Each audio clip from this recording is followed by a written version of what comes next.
Welcome to the Marquette City Commission meeting Monday, July 8th, 2013.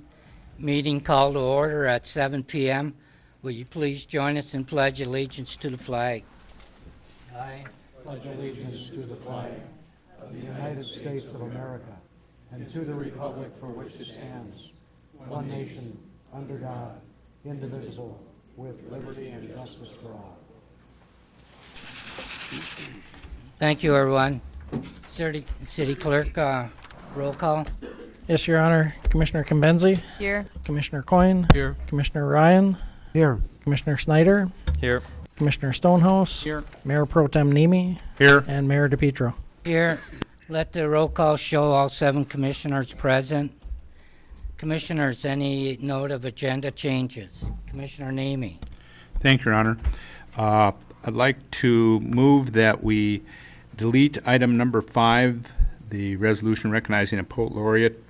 Don Hall isn't the poet laureate. He's actually just doing the presentation. The poet laureate is it's a secret until it's actually given.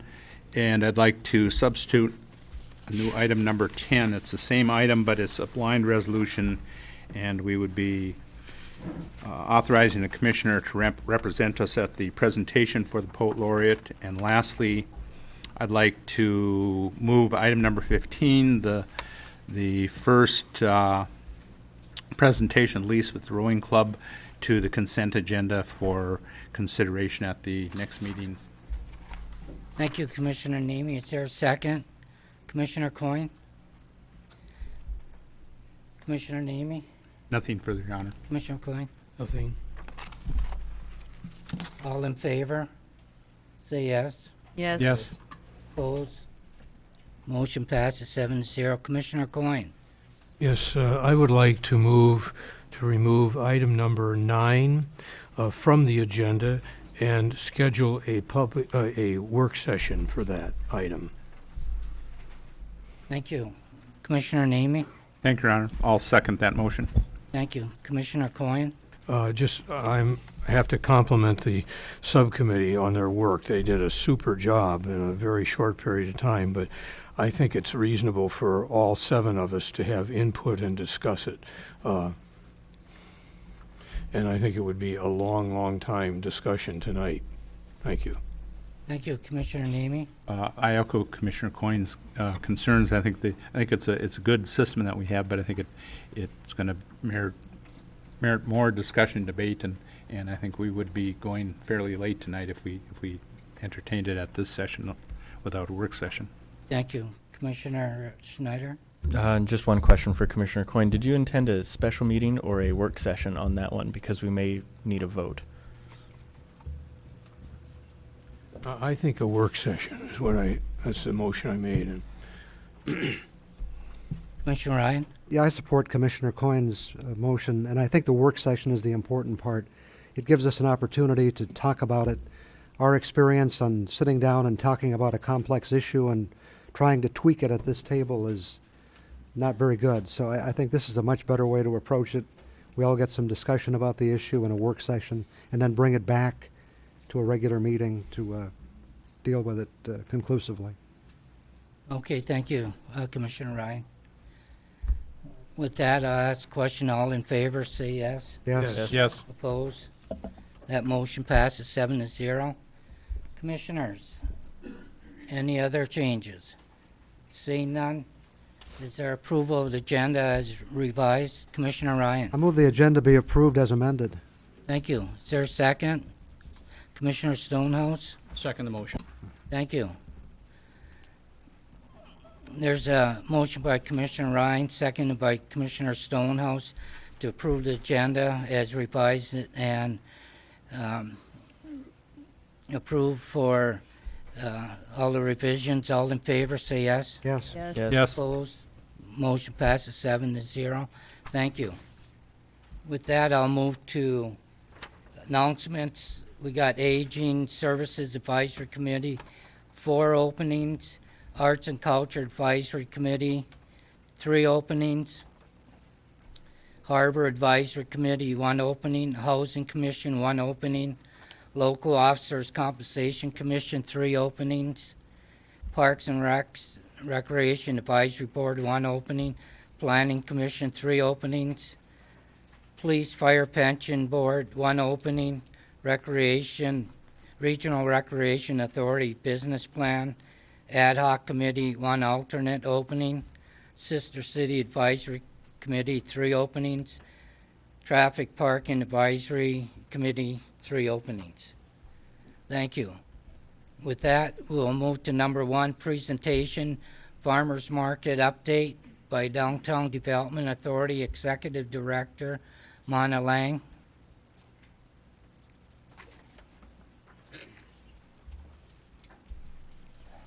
Thank you, Mayor.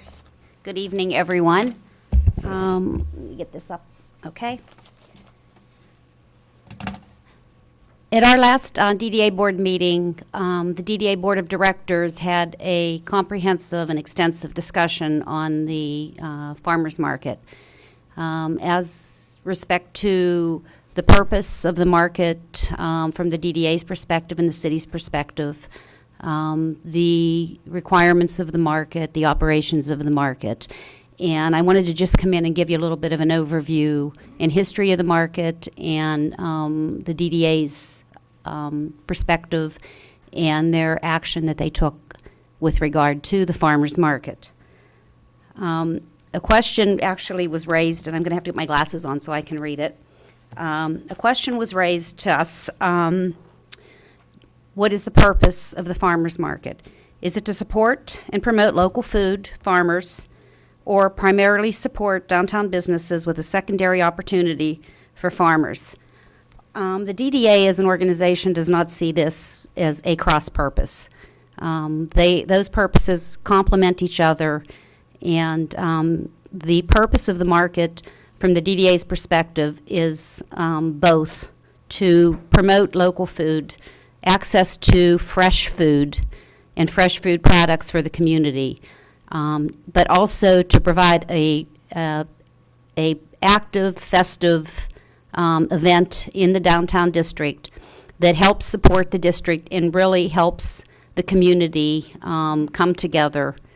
As we hear so much about placemaking and sense of place, and certainly our market has been very successful with that in that regard. And I'm just going to give you a little bit of background. I'm not going to read through a lot of this stuff because I'm going to be brief, as I promised that I would be. The actual market actually began in 1999, and it was authorized by city ordinance, by the city commission at that time, and the Downtown Marquette Association was designated as the official market organization. The market at that time was operated in the Odavero parking lot at the corner of 4th and Front Street, and did so for many years. We always say in 2002 we were happy to add S to the farmers. So it was a transitional and slow building process that has truly become very, very successful. The current regulations that the market operates under actually were established in 2006 by the Downtown Marquette Association at that time, and have really not been modified other than exceptions for public safety, some different nutritional programs that was added, and the jurying process, because we have to have some type of basis to authorize vendors into the market because we now have so many applications. In 2009, the DDA actually inherited the market from the DMA. The Downtown Marquette Association dissolved at that time, and so we actually took over the operations of the market. In 2012, we did receive a $46,000 Farmers Promotion Grant, and then in 2012 and 2013, we're recipient of the Double Up Food Bucks grant through the Fair Farm Network, and that was $8,000 and $9,000 respectively. And I can talk a little bit about that if you have any questions. But basically, that money matches the bridge card for fresh produce, so is returned directly to the farmers and growers. Operationally, we do operate the market in compliance with the city's city code. We obtain appropriate licenses from the city to operate the market. We select the participating vendors based on specific criteria that is in the regulations. We manage the market layout. Those are 10 by 10 spaces with 46 available spaces. And I'm going to show you a market layout, and you'll see that that is a real challenge.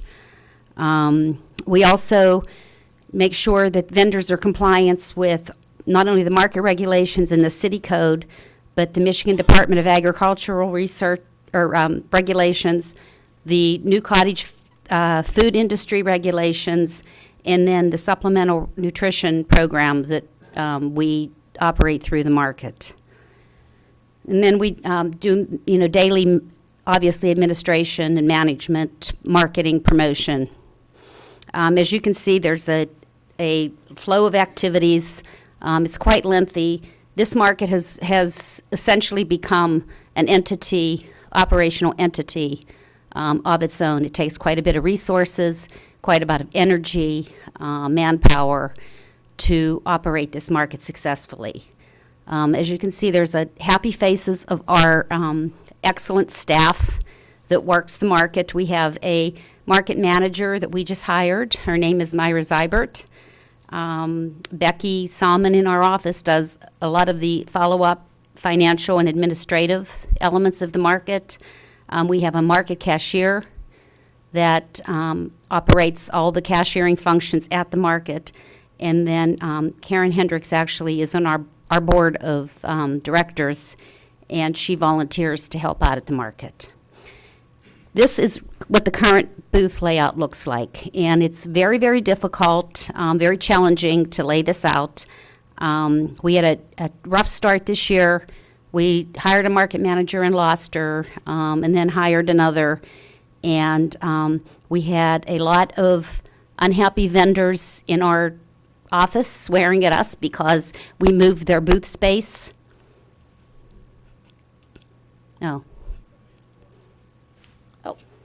And just to show you, I know you can't read this, but there's actually three pages right now of regulations that we operate under for the market.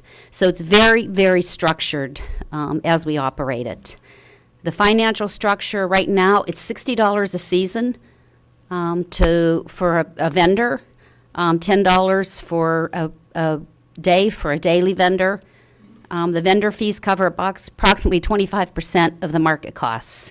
The remainder of that is subsidized by DDA, which is a public authority, public dollars, goes to support this market. We processed $36,000 in pass-through funds to the farmers last year alone. 9,000 double-up food buck program dollars will go through this year back to the vendors and the farmers. And for 2012, 2013, we've talked about it. We received a farm market promotion grant. We're hoping again to eventually look to apply for additional funding. Under the DDA's direction, the market has flourished. As you can see, average weekly customer counts has increased exponentially. This year, the 635 is an average for just through May through June. So we're putting about 600 customers a Saturday through the market. You can see the increase in the flow-through funds. For 2012, they were up significantly from 2011. And you have to remember, we did take the market over in 2009. So we are committed to continuing to building and strengthening the market. And we believe that that needs to be done through inclusiveness rather than exclusiveness. We have discussed it in regards to why the DDA continues or should continue to operate and supplement this market. We think that it is good for the community, it's good for the downtown, it's good for the city, and certainly is good for the public. So it is a public good function that we think really provides access to local and fresh food. Local actually is a vague and a term that can be described in different ways, defined in different ways. We believe that the regulations should remove exclusive exceptions to policies. We need to modify the financial and fee structure of the market so that it becomes more self-sufficient. We are committed to continuing to subsidize the market, allow opportunities for additional vendors, to ensure equity and fairness for all vendors, and that can be done through certainly enforcing the regulations through some of the state nutritional programs. Those programs do define what local is, what produce can be sold and used for those programs for reimbursement, and to look at ensuring the market's sustainability and the future. There are some exceptions and exclusions that the DDA board will look at the end of this season. I've highlighted those, and they are not in, I don't want to say compliance, but certainly they are different than what the Michigan Department of Agriculture looks at when they look at local markets and look at reimbursement for food programs. We've also looked at the potential of modifying the site so that we can add additional vendor booths. And we've applied for a grant through the Michigan Economic Development Corporation to assist in that. We'll know the outcome of that the end of July. We hope to be able to modify some of the curves that are in the site. The location is excellent for the market. The site is a real challenge for the market. And then that's really what I have, and I'm here to answer questions for you. Commissioners, what's your pleasure? Commissioner Convenzi? We may have gone through this, but right now, where are we as far as the total number of booths or spaces occupied? Right now, there are 41 available spaces because there are some vendors that take double spaces, that they need double spaces. And last year we received 80 applications for inclusion in the market. So it's a challenge. Okay, did all 80 of those meet the requirements, or were some? Because I'm seeing the farmers market growing and blooming and blossoming. So eventually I'm questioning whether this site, or maybe this site plus an additional one, will be needed. That's a possibility. That's certainly something that needs to be looked at and assessed. And again, the DDA board's perspective on this is that the market needs to be as inclusive as possible as possible. So if there are 80 vendors that can potentially participate, then we need to find a way to accommodate those. Any other commissioner? Commissioner Schneider? Yeah, for the question on the exceptions and exclusions that are highlighted in here, is it the DDA board that makes the decision on what those are? The DDA board, we have not, as a board, have not changed any of the regulations since 2006, since the DMA presented them to the City Commission, and the City Commission approved them. The DDA board certainly will need to gather input from the community, from those constituents that are involved in the market. But again, they see those exceptions as exclusionary.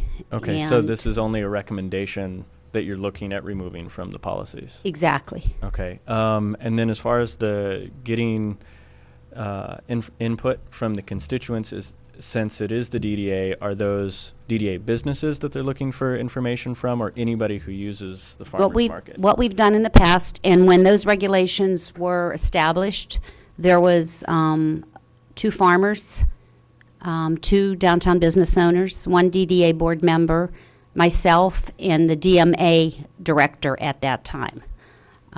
So it would be a combination, I'm sure, of different interested parties. Okay, so will the public be included in that, or will the vendors be included in that? We do surveys at the end of every farm market and take into account the results of those surveys. It is not the DDA's position to, or nor should we, as a public authority and a public body, to get in between different factions. Well, right, but the public and the vendors are probably the two primary users of it, so I'm hoping that they get included. So Well, gathering all of that input, you're looking at changing the rules, the exceptions and exclusions for the next year or for this year? Wouldn't be for this year because the market is up and operating this year. I mean, it would be impossible to change anything at this point.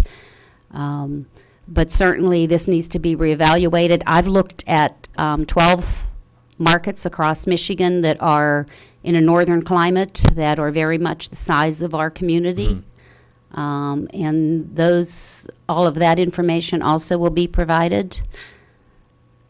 Okay. What kind of time frame for people who are concerned with this, which I believe there are a lot of people concerned with the possible changes? What's the time frame on it, and when should they be paying attention? Well, to the market is done in the last Saturday in October. We've had some requests for a winter market, which may happen. That doesn't preclude conversation and dialogue once the market is finished this year. So I would think the beginning of the year, we start planning for the market probably the third week of February. So I would say December, January, February. Okay. Thank you. And, what we'll be looking for is, the Downtown Development Authority is a public authority. We do have public meetings, public board meetings, and we would be looking for interested parties. They are welcome to come to our board meetings. We meet the second Thursday of every month at 7:30 to come to our meetings and to give their input. I appreciate the explanations because for myself, the exceptions and exclusions and the proposed changes or the idea of them definitely make me more concerned because I think that it actually moves counter to placemaking, although I understand wanting to be more inclusive. And I don't know what that right balance is, but I want to make sure that the public has the opportunity to express their opinions so that that right balance can be found. Thank you. Thank you. Commissioner Ryan? I was just going to say, in a sense, you're really a victim of your own success. Is that fair to say? We could say that, I guess, yeah. I mean, the fact that you're successful, more people want to be part of it. Exactly. I mean, it has been very successful, and I believe that it's well run. It's a great event for the community. It's a weekly have to do. I mean, it's on everybody's bucket list, and so yeah, I think we have been successful, and the challenge now will be managing the growth of the market. Making sure that it's diverse enough, that it's still interesting. I guess the point I'd like to make is, in my mind, the DDA has made this what it is. And when we talk about moving it or enlarging it, there aren't a lot of opportunities, and certainly it wants to be within the DDA for the DDA to continue to be involved. Exactly. And again, a point to remember is this is funded with public tax dollars from the businesses and the property owners that are within the downtown district. And it takes a tremendous amount of work to put it on, including from your staff. It does take a lot of work, yeah. As I said in the beginning, you're a victim of your own success, and I think that's really true. And that's a good thing, Okay. as long as you can deal I'll with it. take your word for it. Any other commissioner at this time? Commissioner Stonehouse? Just a quick comment. Certainly a great success story for Marquette. I think a real accolade for the DDA and everybody involved in it. And I think all of us wish you the greatest success in the future. Thank you. Any other commissioner at this time? Commissioner Kimbenzi? Well, I'd just like to say thank you, too, for all the hard work. I think it sets Marquette apart. And I guess I'm going to be curious as you go through the meetings and get more input to see maybe if the idea of another site comes up, or we do have a lot of parking lots downtown that We do. you know, and maybe some of this can be resolved, some of the questions about inclusion or exclusion, you know, not making two separate markets, but even making another place where you get something different. I'm thinking of when I go to Minneapolis, and there's several farmer markets within a city, and at each one you get something new or something different. It's just a thought, because I think, you know, hearing that there's 80 people that want to be part of it, and we're only taking 41, maybe we could do a little more. So, but thank you for your hard work. Any other commissioner at this time? Seeing none, I thank you also. I really enjoy going down there on a Saturday morning and seeing all the people down there. You know, they're really enjoying talking with each other and shopping, and that is a very, very excellent area where you're at right now, and I'm sure we can figure out how to expand it and live within our bounds, because that everybody enjoys going down there, and there's an excellent selection of Yep. very good things. Thank you. It's You know, all about making it better. exactly, and that's what you and your staff are doing. So thank you again for the excellent work that everyone's doing down there. Thank you. With that, we'll move to number 2, Tourist Park Land Use Plan, 5-year recreation plan by Bill Sanders and Sapsky Associates, PLLC.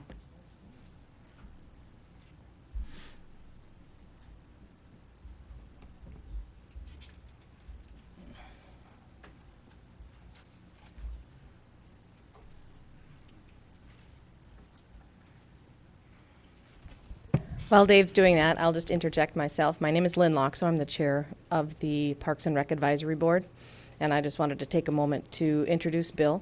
He and his firm have worked on several RFPs and different elements of both the Parks and Recreation 5-year master plan as well as this tourist park master plan, and wanted to also provide my endorsement for his work. The advisory board has been very pleased with some of the thoughtful and innovative ideas that they've come up with in their various reports, and I hope you will feel the same after you see the presentation. Thank you, Lynn. Thank you, Lynn. Thank you, commissioners. It's been a process we've been going through here since last year, actually, working on the tourist park plan, and certainly the refilling of the basin provided an excellent opportunity to relook at how the park is used, and this is really, sort of an elevated view of the park. It's not really terribly detailed as far as, you know, building elements and how they might be built, but rather their placement, the size and scope of these things, so that relatively accurate cost estimates can be attached to them to allow the city to use us as an instrument to direct future decision-making on the park. We started with goals, obviously, that the city directed us to, and some of these came out of some of the public meetings that we had on the project as well. The goals are pretty straightforward that you see. I think really for us, maybe the more important thing were the guiding principles. And these came actually from the meeting where we were even awarded the project by the commission, and certainly came out of the RFP.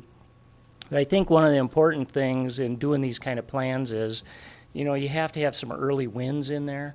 You know, it can't just be a plan that takes so long to get to that, you know, the things change too much and it becomes invalid.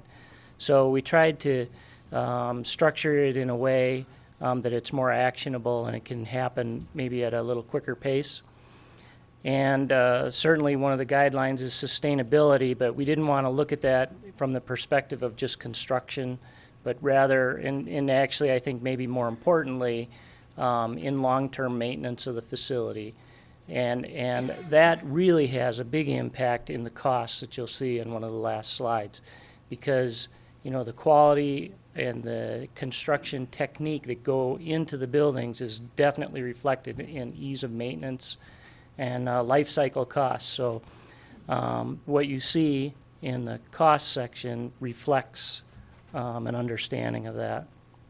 And then actually beyond ADA, which is a given, that's kind of the starting point, we tried to refer to other ways we can make the site more accessible beyond ADA from a universal standpoint. So this is where we started from, and I'd use my pointer, but I can't see it on the screen. You might be able to see it, so no point in that. But this slide is actually of the park before the basin really started to fill in earnest towards the end of the fall. So it is even changed from this photo, but it's kind of where we were in the starting point. And I think really two of the big things in this slide is it shows the ball field, which has already been repurposed. And then also it shows the obliteration of the drive off of 550 into the park as a result of the flood. So what we've been doing since we started the project, obviously we've had input from the commission. I've been working directly with the Parks and Rec Advisory Board. We've met several times. We've met with the engineering staff and planning staff and so on, as we've gone through these public input sessions. We did have a session December 13th.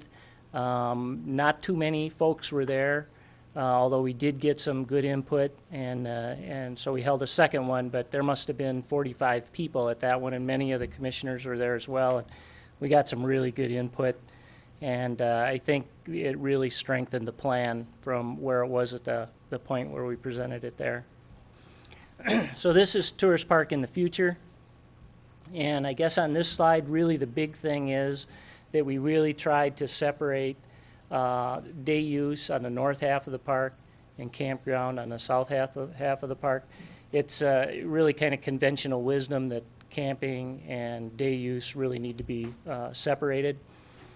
So that's what we show there. We're reinstituting the road out to 550, which essentially is shown on the path of the bike path right now, just for a frame of reference.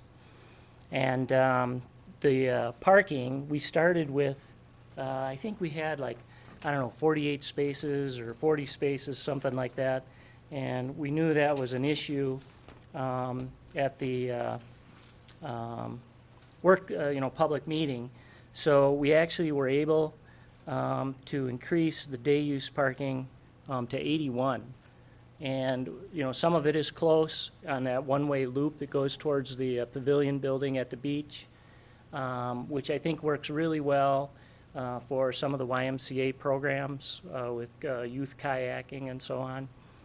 We also have shoulder parking where the turf would be reinforced. I mean, it's not really advertised as parking, but it can be used for parking in that sense. And actually the Barriga House has just installed a parking lot with the same kind of materials. So when they open that, you can drive on that and see how it works. Seems to work pretty good. And then also parking on the west side of day use. We separated those as separate lots. Now, how they actually fit in the forest is something that would be fit into the forest. So where the trees are will dictate actually the final orientation. So the idea is that by splitting it into smaller lots, you can avoid cutting more, fewer trees and so on. A couple of big things were talked about at the work session was extending the last row of parking all the way to Powder Mill Road. That can be done, now in the future as an expansion, but the option is shown on the map, which would add another 20 cars. And then the emergency access path is really just across the lawn where, again, it would be reinforced to carry vehicle loads.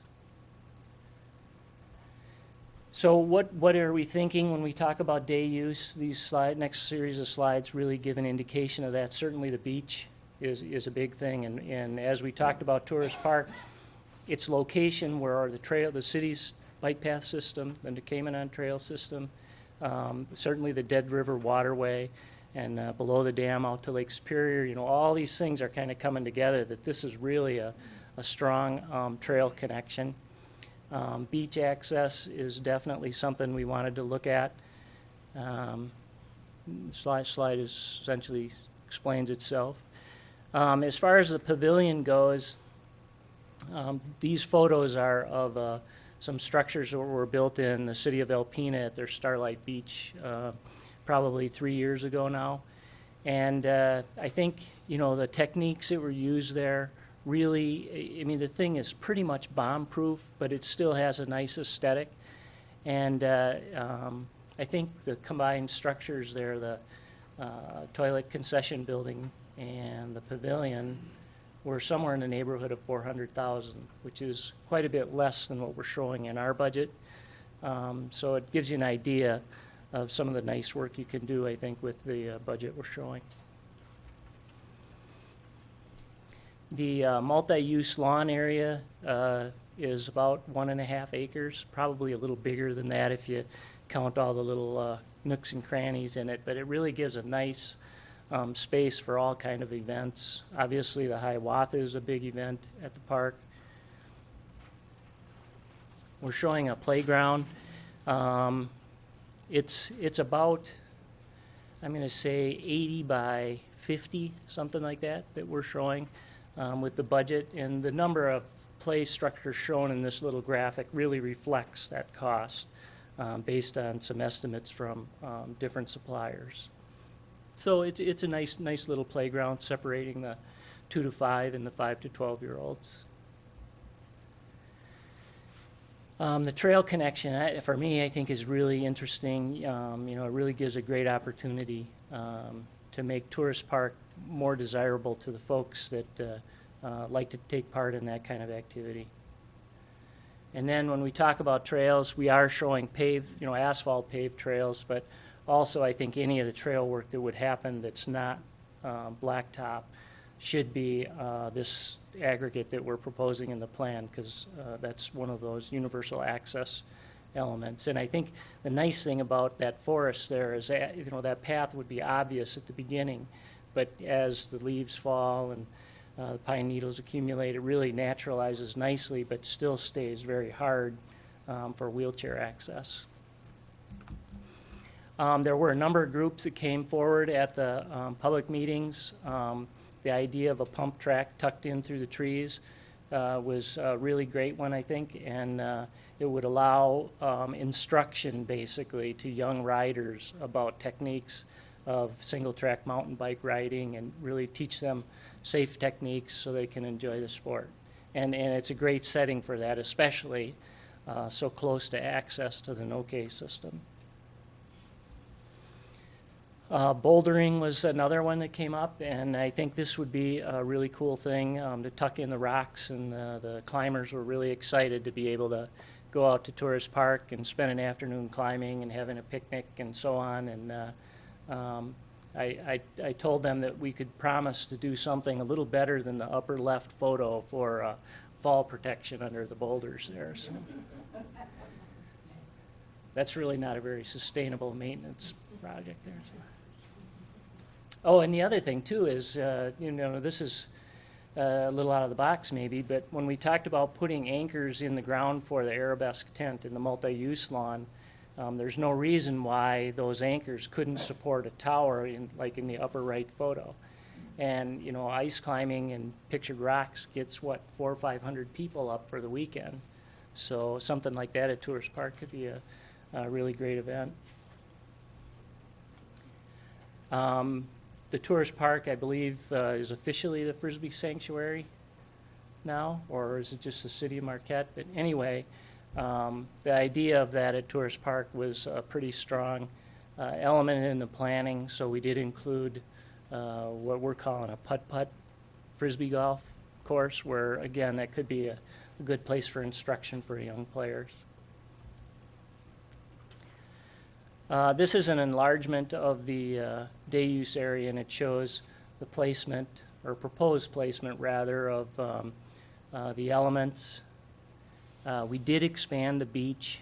The beach is a little bit shorter than it was before the flood, but not by very much, maybe 50 feet, something like that. And we did that by pushing it further to the southwest. There's a little bit of sand north of the barrier-free access to the water, and the idea is that the YMCA kayak program can launch at that spot. It's nice and sandy, and it's outside the swimming rope. We are showing a bunch of parking along Powdermill Road. I think it came to about 64 spaces, some of them perpendicular off the pavement, and then we're also using that reinforced turf area as well, which doubles as the vendor tent location during the Hiawatha. So then you have pavement on the south of that for people to get up to the vendors, and the paved path to the north for them to get to the vendors. I know I was supposed to take 10 minutes. I'm going as fast as I can here. The next series is the Tourist Park Campground improvements. The figures to the bottom essentially give an overview of what we're looking at for sites. There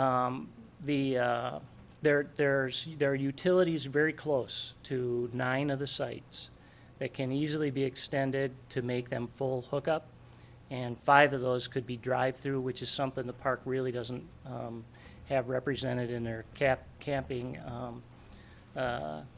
vocabulary right now. So I think that would be relatively cheap to do, and it is a pretty nice enhancement. So we're looking at like 20% increase in campsites. And we took that number and applied it to the rates, assumed a rate for some of the elements, and it could result in a 30% increase in park income. So pretty good investment, I think, for the expansion.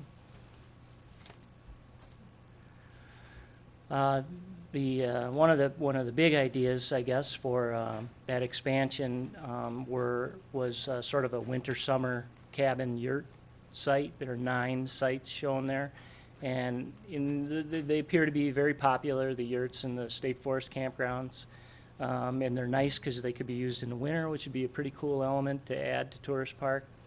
The nice thing is that you could really just build the road and use them as tent sites until you wanted to make the investment in the yurts.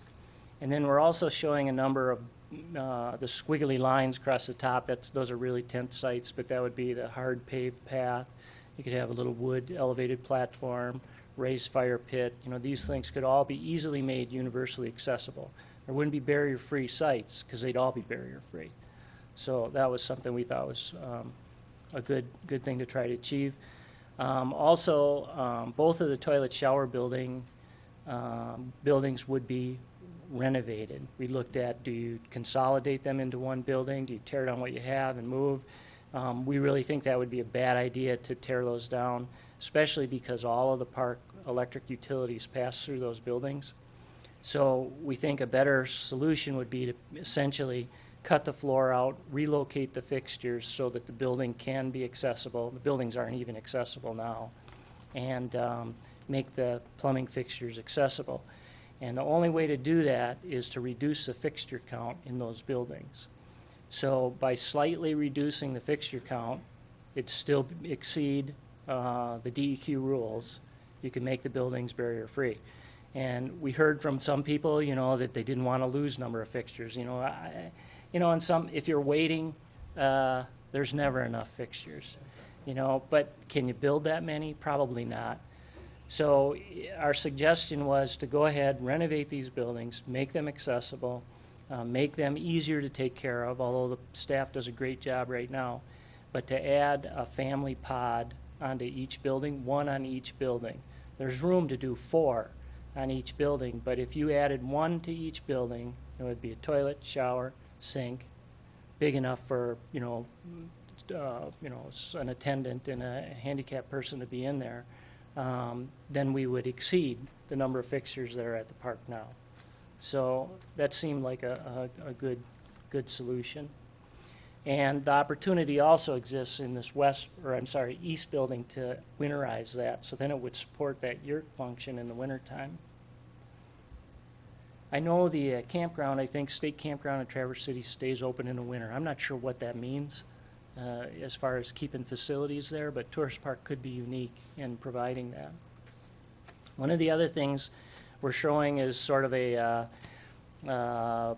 dishwashing station for the tent sites. I know that's a health department issue for events like the Hiawatha and probably even for the campsites, you know, throwing dishwater. I mean, they'd like to have a place where you dump that sort of thing, and this could serve that function, and again, it would be an accessible element.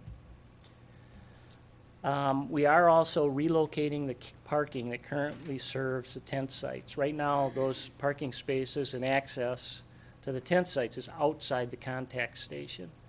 So by bringing it into the park, past the gate, essentially, it gives a little bit more control of those sites, and it also allows a better path connection north of that building, and we can actually add 3 more tent sites there. And then we're also showing reconfiguring the sanitary station. There are actually 2 of them there now, and depending on how cars park, they block the driveway. It just really doesn't work very well. So this unit here would actually be a double-ended unit, so you can park coming and going, and there's room for cars to pass on either side. Gets it out of that curve, makes that all work a little bit better. This is just an example of that reinforced turf. It's made out of recycled milk jugs, and it's a great way to add parking rather than paving the world. So if you get a chance to check that out at the Berga House, I think you'll be intrigued by it. Well, this is the big slide, and I hope you can read that. It's rather small, I'm afraid. The Park and Rec Advisory Board and staff helped us prioritize these projects, high, medium, and low, which really follows the format in the Recreation Master Plan. The high priority projects include the support building, which would be the toilets and the pavilion at the beach, trails, paths, that sort of thing, $983,000. Landscaping and amenities needs a little description. That really includes a lot of things in the campground where, you know, utilities are poking out of the ground because of erosion and things like that. It would really be a new facelift, and it includes things like the reinforcing of the turf and that sort of thing. Anyway, the day use area in lump sum, $1,439,000. We did show, maybe in way of explanation, things like the boulder garden and the putt-putt disc golf and things like that. We showed those as low priority. We don't really, want to imply that they're not important, but they're low priority because when we were going through these public meetings, those groups were very interested in doing that. They said, we'll come out there next Saturday and build this for you. So I think as far as priority for reserving funds for it, it's a low priority because there's such good support to do those as volunteer efforts. The campground, I think that number is out of whack there as far as the total. Anyway, actually the total for the campground was like $555,000 in total, and then the total project then at $1,994,000. And in the campground, priority obviously is the bathroom, toilet, shower, buildings, and accessibility. So I don't know, Lynn, if you have anything to add, or I think you had some cost things. Just one comment. I was going through the 5-year master plan for Parks and Recreation and noting specifically the number of and the dollar amounts of the line items that were already earmarked for the tourist park. And there were a number of improvements that were already identified. The offset in the overall costs from the total land use action plan proposed here is about just short of $700,000 out of the 1.2 9 million in total proposed projects, which is a fairly significant, I think, recognizance of the work that's already been done in identifying the improvements that would be welcome at Tourist Park. And I think that these additional pieces will be also an important part of the Parks and Recreation Master Plan going forward.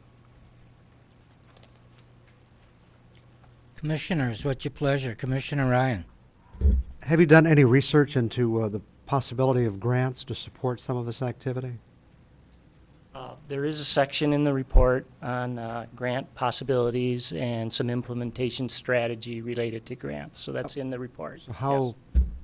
Tell us about it, just really Well, quickly. absolutely the best game in town are the DNR recreation grants. Trust Fund, Recreation Passport, Land and Water Conservation Fund. Those really in Michigan are great programs. There's some coastal money possibly that could be applied to some of the kayak elements. But primarily those would be the best sources. Any look at the business plan to see what kind of financial benefits might come from the campground itself with these changes? I wouldn't be able to tell you the exact figures right now, but there was an ROI for the improvements for the campground that was discussed at one of the meetings, and I would have to rely on staff to help come up with some of those figures. The ROI on the campground side is especially important to note that it's on an enterprise account and so would be to some degree ineligible for the grant funding.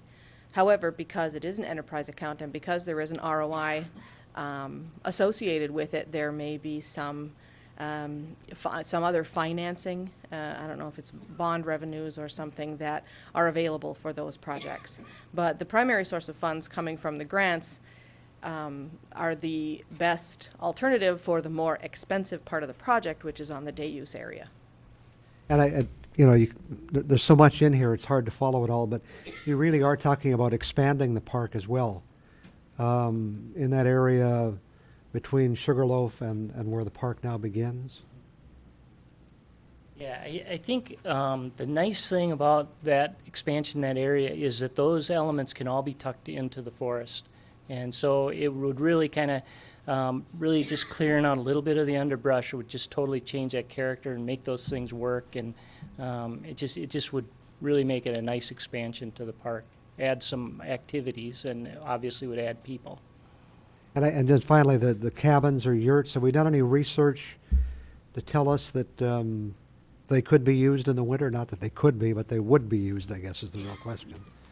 Well, I have to confess, we have a yurt. That's my camp.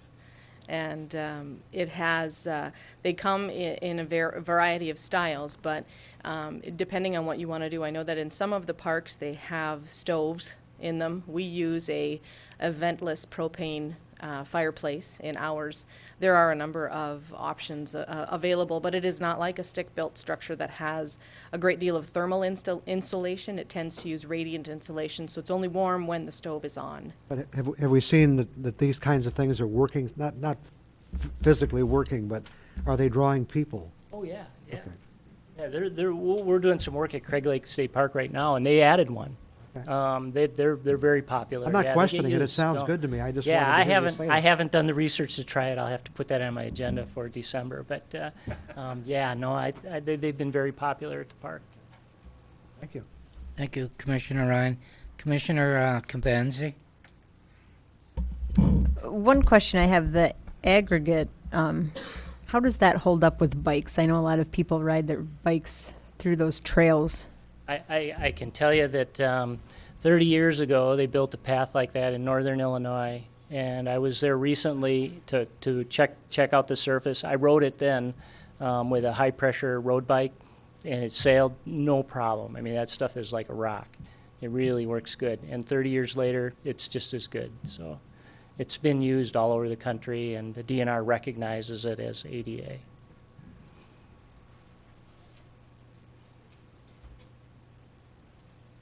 Commissioner Campanzi, you have the floor. Commissioner Coyne. Thank you. I have to say, I went to one of the work sessions and I was distressed by the plan, and I'm really pleased with the changes you've made in it, and it's excellent. Thank you for all your hard work. Particularly things like the parking, increasing the parking and enlarging the beach. I mean, you listened and you accomplished those things.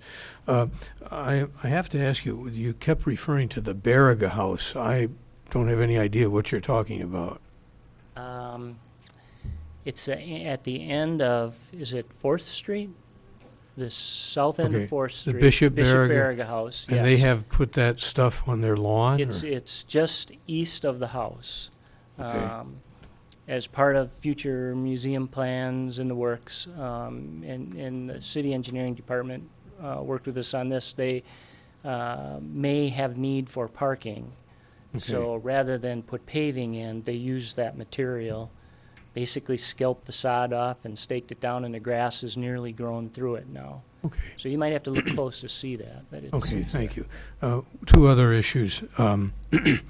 I'm sure commissioners get this too. I got a call at 5:15 today about the park plan, and the question was raised about the use of the slide that's at the Shirers Pool. I think the city still owns that. Had anybody ever thought of putting the slide in the beach area, either on land or out in the water?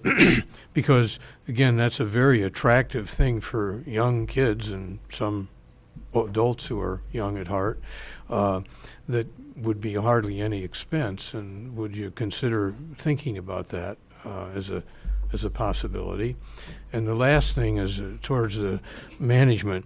I heard that this is an enterprise fund, correct? Is that the tourist park is an enterprise fund? Is that correct? Yes, sir. Okay. For example, if Commissioner Ryan and I were entrepreneurs and we had somebody just gave us the tourist park, said here, and we then came up with a $2 million plan to improve it. That would be subject to a business plan, whether that's the stupidest idea in the world or doable. And is it unreasonable to think of that as, because of the increased revenue, the increased services, a lake, et cetera, to look at trying to develop a business plan to see if that is worthy of borrowing $1.9 million, if it's a reasonable thing to have it work. Otherwise, maybe I missed something, but we don't have $1.9 million in the budget, or will for a long time. I think that's a reasonable thing to think about, rather than just piecemeal this along over a period of years. Just for thought. Thank you. Thank you. Any other commissioner at this time? Commissioner Ryan? If nobody else is speaking, I just wanted to add that I really appreciate the work that's been done. I think Tourist Park is a place we just take for granted, and for a community to have this in our community, both for our residents to enjoy, for visitors to enjoy, this campground. I mean, it's just spectacular, and this will certainly make it more so. And I really appreciate the work that the committee has put in and your organization and coming up with a plan and moving us down this track. And I think I did ask about the slide once, and somebody told me it couldn't be moved because of the condition it was in, but I don't know if that's, but I had the same feeling you did, that if it could be, it would make sense. And I think the idea of a business plan, particularly for the tourist park section of it, makes a lot of sense. Any other commissioner at this time? Seeing none, I want to thank you for that great presentation. That was awesome. I know there's a lot more planning ahead, but one of the things that really made me feel good this week was going to the tourist park and seeing a sign saying capacity filled, and people had to find another area to go camping. And I could see this coming years ago after the 2003 flooding incident, and that it was a long road to get that water back into the basin. But once we got done with the governmental agencies with all the permits, and that water started coming back in. It was just a matter of time, and I knew that this is exactly what the people had been waiting for 10 years, to come back to go swimming, which everybody had been swimming because of the weather. The kayaks were out there and the rowboats and all that, so everybody was having a great time. So yes, we do have a lot of work ahead of us, and I realize of all the 21st century plans that we have to adopt because of the 21st century campers now coming into campsites. So thank you, and we appreciate everything that you have done. So, Welcome. okay, thanks again. With that, we'll move to number 3, presentation, Peter White Public Library Board by Library Director Pam Christensen. That wasn't me.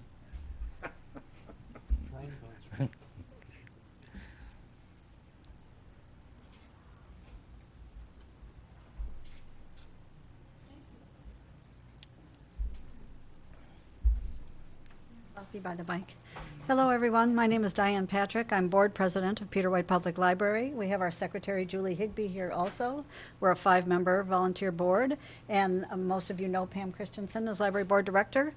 She put this together with our staff, and we've gone over it, and I get to narrate it, except for the numbers potentially. So here we go. So the mission is to make informational, educational, cultural, and recreational materials and programs readily available and accessible to all library users. The staff will provide prompt, accurate information and guidance to our patrons in a welcoming, business-like atmosphere. As I said, I'm the president. We have Julie here. We also have Dave Carlson, Jim Jajic, and Cynthia Prozen as our other board members. We meet on the 3rd Tuesday of every month at 5 p.m. in the Shiras Room of Peter White Public Library, and of course the public is always welcome. Oh, I'm not going to read all that, but that's our staff. We have 41 employees, 13 are full-time, 28 work part-time between 10 and 32 hours, and we'll go to the next one. Our service area is comprised of 36,000 people with this number of townships participating. Active card members, 20,000, non-residents, 4,400, so our attendance annually is 285,000 people, and attendance per month is 23,000, so we see about 900 people a day walk through the building. As you can see, we have a variety of programs. If the materials don't draw people in, then the programs will do it, and so we have classes, seminars, programming. The library is bustling in the summer. You might think it's quiet, and we are closed on Sunday in the summer. But we have children galore coming through for the summer reading program. There are studies now that show that if you enhance reading during the summer, children do much better in school in the fall. And we are helping to provide to those studies. The Primetime Family Reading Program also enhances reading. This is something that is a national program that we participate in to bring non-library users into the library with their young families. For those of us who grew up with libraries and would live and maybe even be buried in a library, we have found out that there are people who never thought of the idea of reading to their children. So we strive to bring in these families and hope that they'll come in routinely. Oh, the pet partners. Well, this is pretty funny. So there are many children who hesitate to read out loud in front of humans, but that doesn't mean they wouldn't read to a dog. So on Thursday evenings, except for the summer. Oh, they're in the summer? Oh, I'm sorry. Oh, the dogs are working all year round. It's cool in the library. So they come in and they're able to read to a dog, and it improves their reading skills greatly.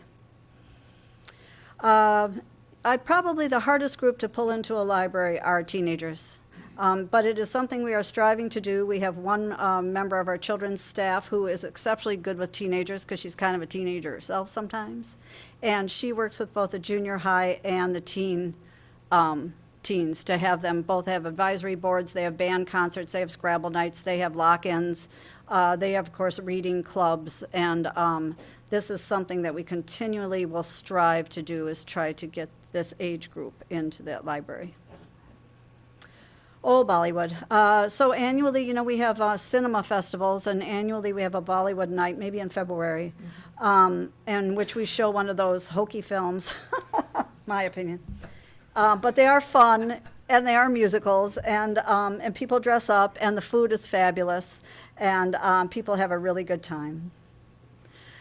Author visits. Well, this is something I'm certainly privy to, working at Snowbound Books, too. The UP has a wealth of authors, and Michigan and the Midwest have a wealth of fabulous authors, Marquette included. So we have children's authors coming through with the Young Authors Program. We have, our local northern authors coming in. We participate in the Great Michigan Read, which is a statewide Humanities Council program that brings in phenomenal programming. Can I just do a little aside from last year's Arc of Justice, Kevin Boyle. It was about a civil rights crime in the early 1900s in Detroit, and two of our local people who had participated in the civil rights actions in the 60s in the South, when they gave their presentation, they brought the cross that was burned on their lawn and put it behind them. So again, our community has incredible wealth of background and experience. Film clubs, again, more films than you would ever imagine. Reading programs. So for the children, of course, we're trying to pull them in, but adults like to get together and talk about literature also. So we have a wealth of reading programs that do food. They do, what do we got? Food, that Michigan Humanities Council. And then we have, can you expand on this? Well, for adults. Oh, prizes, yeah. Prizes. The adults seem to like the prizes more than the kids do. So anytime someone comes in and checks out a book, they get a prize drawing slip that they can deposit in the drawing of their choice. Mm-hmm. Oh, so this program, Your Mind Matters, which is an annual monthly program initiated by a community member who is active in mental health issues. Every May, we have all this programming around the issues of mental health, and I will tell you that this has brought a lot of people out of the woodwork on very personal, private, awkward issues that they felt that they were struggling with by themselves. And I think this program played greatly into the fact that we won the national award several years ago because, again, people don't talk about mental health issues, but communities absolutely have to. And this, I hope, will help jumpstart that conversation in our community, too. Programming, we have a wealth of programming. We're hard to keep up with. You have to live there, as I say. You can go on our website. We use the print media. It's on the radio. You could live there. Books. Yep, tech services department. Circulation services, you're all aware of those. Reference services on the second floor for adults, the genealogy program. People are bonkers about investigating their genealogy when they get that kind of a bug. So we have a lot that they can use for that. We have a group called the Friends of Peter White Public Library that's open to anyone who would like to join. And they have 2 used book sales annually. They donate greatly to programs like that primetime reading program I mentioned previously. And then, of course, computer use. We have wireless. We have this one expert in the library, Nikki Melgave, who helps people. She'll even go to their home and do a little tech for them if they need it. But if people bring their laptops, et cetera, into the library, she's there for them. Well, the outside of the library, as you can see from the front street, we had one physically handicapped patron who challenged our south garden, saying it was not accessible, even though the north garden was. And he came to easily 8, if not 12 meetings to convince us of this fact of universal design and separate and not separate and equal. So we utilized Northern's construction team to help us design it. And we hammered down the costs that way, and now our south garden is also accessible. The other highlight that's happening right now, right at that spot, is that the History Center has been purchased by a private individual, and we've been working. We actually own the north side of that building, where that little porch is. And we've been working with the new owners to make sure that we're all happy about the arrangement. We have a cafe in the basement of the library. As you know, the falafels are great. You didn't tell me I couldn't put my own spin on it? No. Okay. Our annual budget is here. As you can see, we rely greatly on our township contracts also. We couldn't do it without them. We did lose Powell Township last year by 9 votes. And I will tell you that there's a small committee, and we'll be hammering it back home, hoping that we can bring that township back on board. Our expenditures total $1,723,000. And that is it. Any questions for either of us or Julie? Commissioners, Commissioner Schneider. You know, we just talked about Tourist Park, and we've got Presque Isle, and we have so many gems in this community, and I think a lot of them are natural, but as far as something that's created by people, I can't express enough how appreciative I am of everything that Peter White does and everybody who contributes to it. It's made an amazing, in many ways, community center for so many things for us. So I'm very appreciative of the explanation of how things are going with Peter White for the last year, and yeah, I appreciate all of the work that you guys do. Thanks for coming in and presenting all of that to us. Thank you. Commissioner Coyne. Well, I echo Commissioner Snyder's comments, and I have to ask you this question because I used to ask it every year at the budget for you guys. What percentage do you spend on materials or to your collection? He's in my corner. About 10%. Just 10%. Well, how do you keep such a wonderful collection with just 10%? Do you have any other ways of? Yes. Well, we have donations. Of course, the internet has, has helped reinforce information. So there's the online materials now, including downloadable books. I think we do it. I think it's a testament to our reference librarians, our children's librarian, anyone who's ordering books about how they have to fine-tune a collection. They take courses on it, as you know, Mike, and they seem to know what's needed for the short and long term.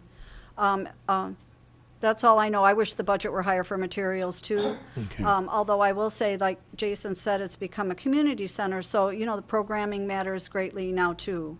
Yeah. So Well, I keep fighting that fight, too. Well, good. I'm glad. I have to say, every time I've come and asked the reference librarian for a book that you didn't have, I usually got it within a couple days. So, I mean, Right. even though you're spending 10%, you have access to huge exchanges, and I've never been stumped by having not gotten a book. That's true. and- And you could also buy it and donate to the library, too, Mike.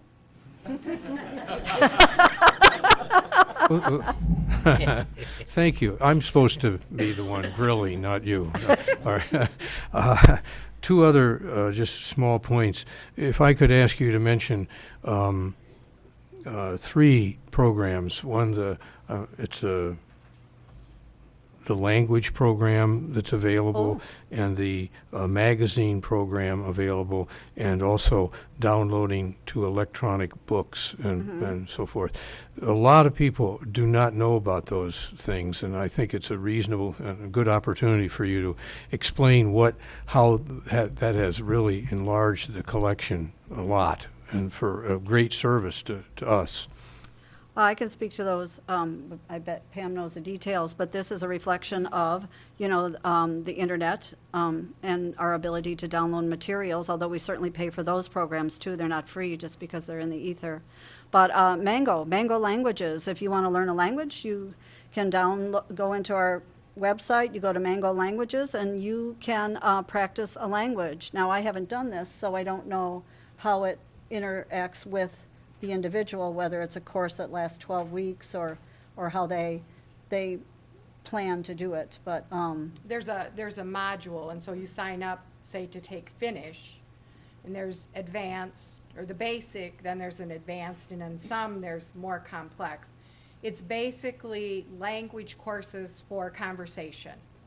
You're not going to get your grammar like you did in high school or college, but there are over 70 languages available, also English as a second language, and you sign in and do an account, and so when you go on the next time, it will say, you've completed lesson number 3. Do you want to review or do you want to go on? Depending on the languages, there are a certain number of lessons, and you just do it at your own pace. The Zinio magazine collection is a downloadable collection of over 100 magazines, popular magazines, and you can get each month's subscription by signing on and establishing an account. And then each month you can look at Outdoor Life or Backpacker or Bird Watching, whatever your magazines are, and look at those on your smartphone or your tablet or your laptop. And then the third is the Great Lakes Digital Library, which is our downloadable ebooks and audiobooks. And that's a nice program where you can download those materials either to an ebook reader or a smartphone or an MP3 player, whatever you'd like. Thank you. Any other commissioner? Commissioner Convenzi?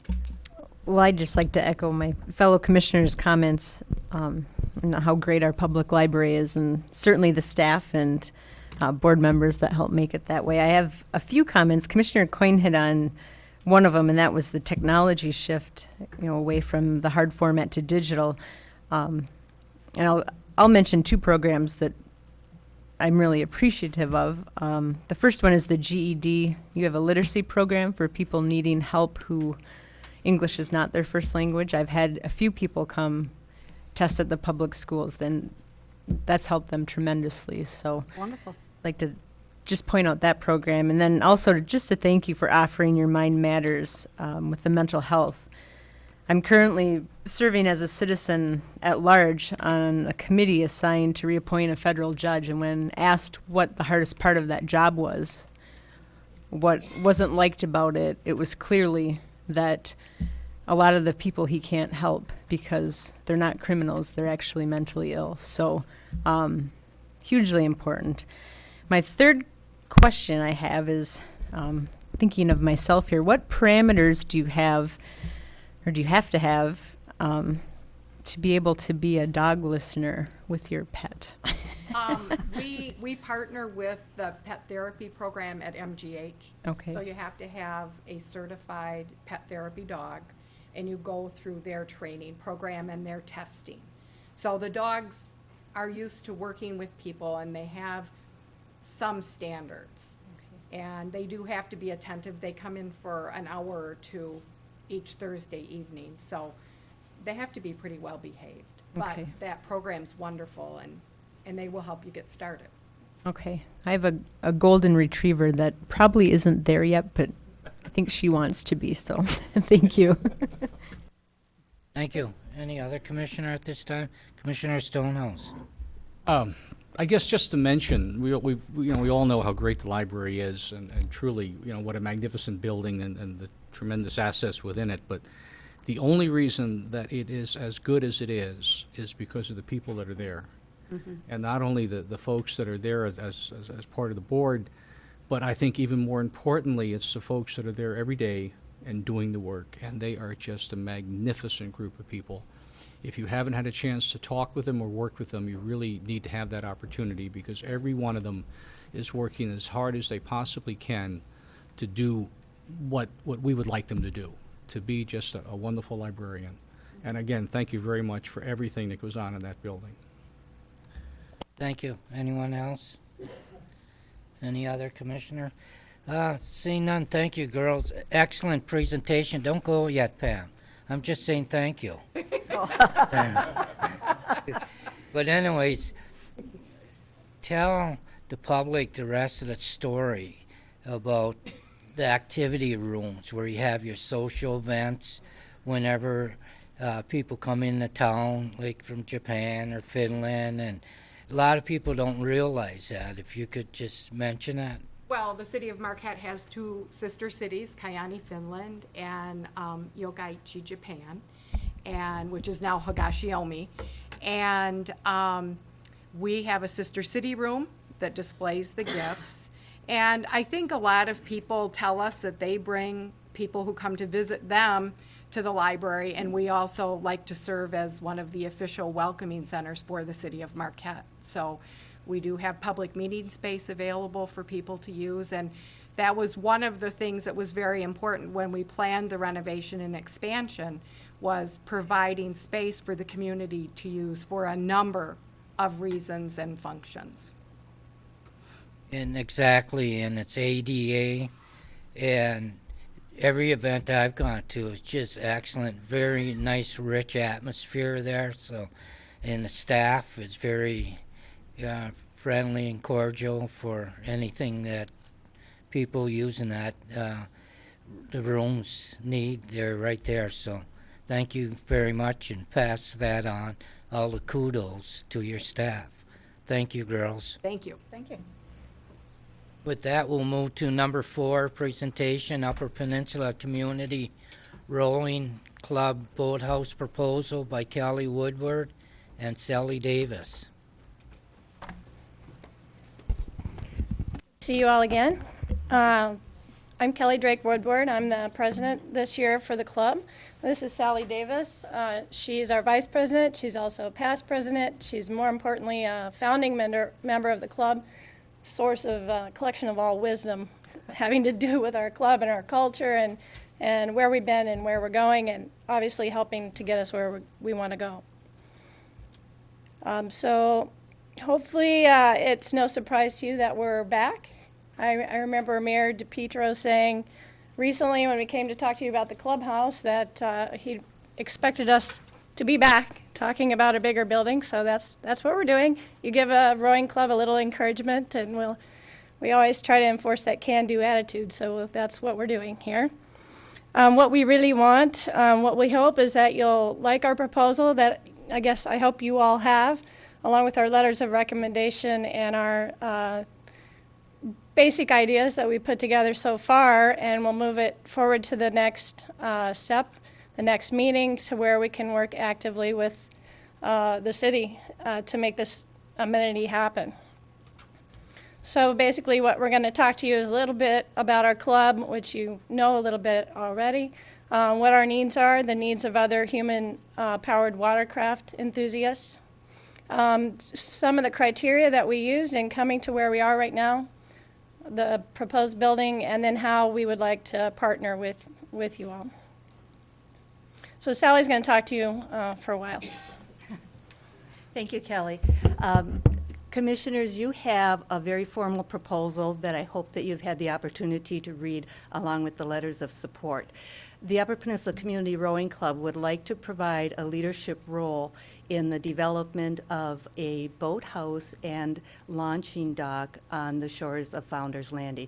This is not a boathouse just for our club. It is a community boathouse where, yes, it would serve the purposes and the needs of our club, but also the Northern Michigan University's crew club, the kayakers, the stand-up paddle boarders, the canoeists, and any other human-powered watercraft, and that's, I guess, the term we're using. We're hoping that we accept that term, including those that are in need of universal access launching facilities.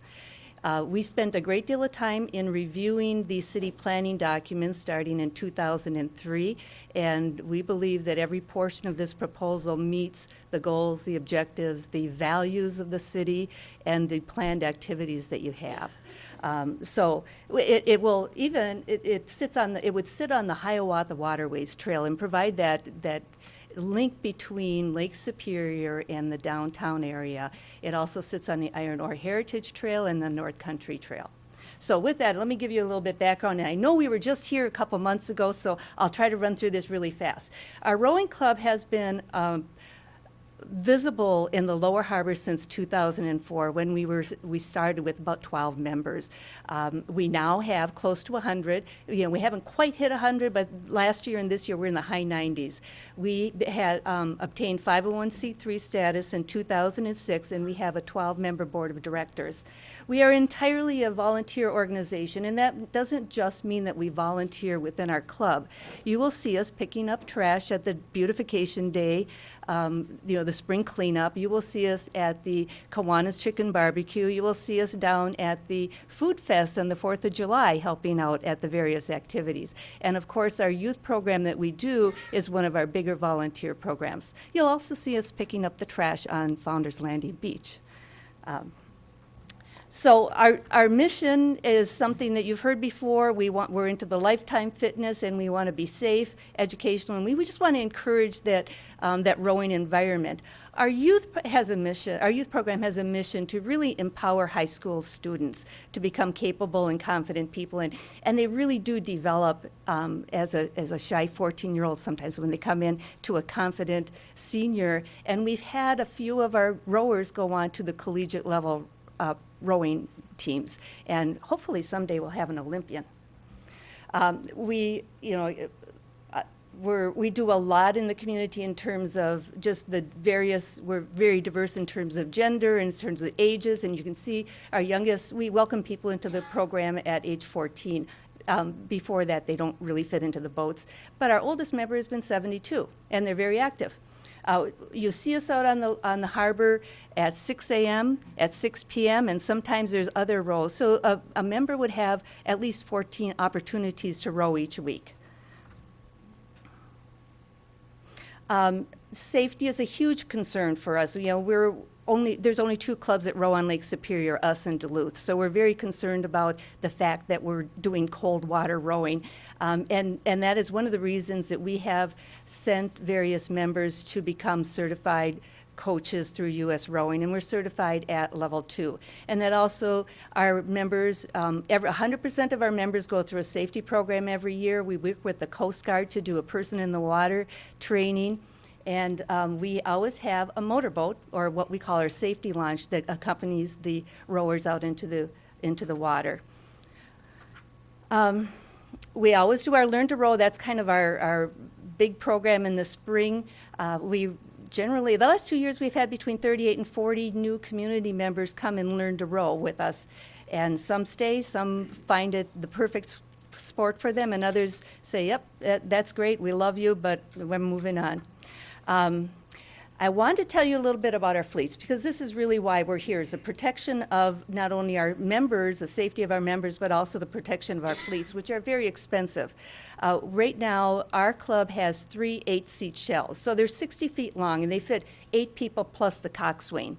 And you can see where our boats are, that we take up a pretty good amount of that space down there at this point. We also have 4-seat shells, which are 45 feet long, and then we have a variety of smaller ones that fit 1 or 2 people. Even our oars, our 38 oars, are 12 feet long and need places to be stored. And Northern's fleet is about a similar number of boats and oars. It's very important that in rowing that you are in protected water, because the gunnels of the boats sit only a few inches above the water. So we will row in rain, we will row in snow, but we will not row in whitecaps. And so that break wall is very important to us, which is why we can't row in some of the other parts of, the Marquette area. If you have seen us walking those boats down to the lake, that is our other thing, is we need to be close to the water, because we physically carry these boats that are 240 to 300 pounds. If you happen to be watching us, feel free to step in and help. You'll find out how heavy they can get as you change that terrain. The other thing is our equipment is vulnerable to winds. The Lake Leelanau Rowing Club just lost their entire fleet to a windstorm a couple of years ago, and they certainly were not the first one. They store their boats like we store ours. The UV rays are very damaging to our boats, and a new boat is about $30,000. The other thing is we're very fortunate that we haven't had more vandalism as where our boats sit in the community of Marquette, but we now know that we need to kind of monitor the area during the 4th of July fireworks, because we have found families finding it a very comfortable seating area. So we really want to provide this leadership role and to build this boathouse and launching facility, and we want to partner with other human-powered watercraft types of things in the community. And you can see the kind of accessible kayaking launch that at this point doesn't exist into Lake Superior in the city of Marquette. And we've given some thought to the dragon boat races, but that's a topic for another time, which could bring a whole different kind of an aspect to the waterfront. So now let me tell you a little bit about why we are proposing to build this boathouse where we are proposing to build it. And Kelly will talk about the exact site. But there are certain criteria that we need to look at. Some of them, those that are asterisk, are like things that we absolutely have to have. We need that protected water. We're very concerned about the distance to carry from where the boats are stored to where we launch. That whole terrain and slope to launch puts different pressures on different parts of the boat as we carry it to the beach.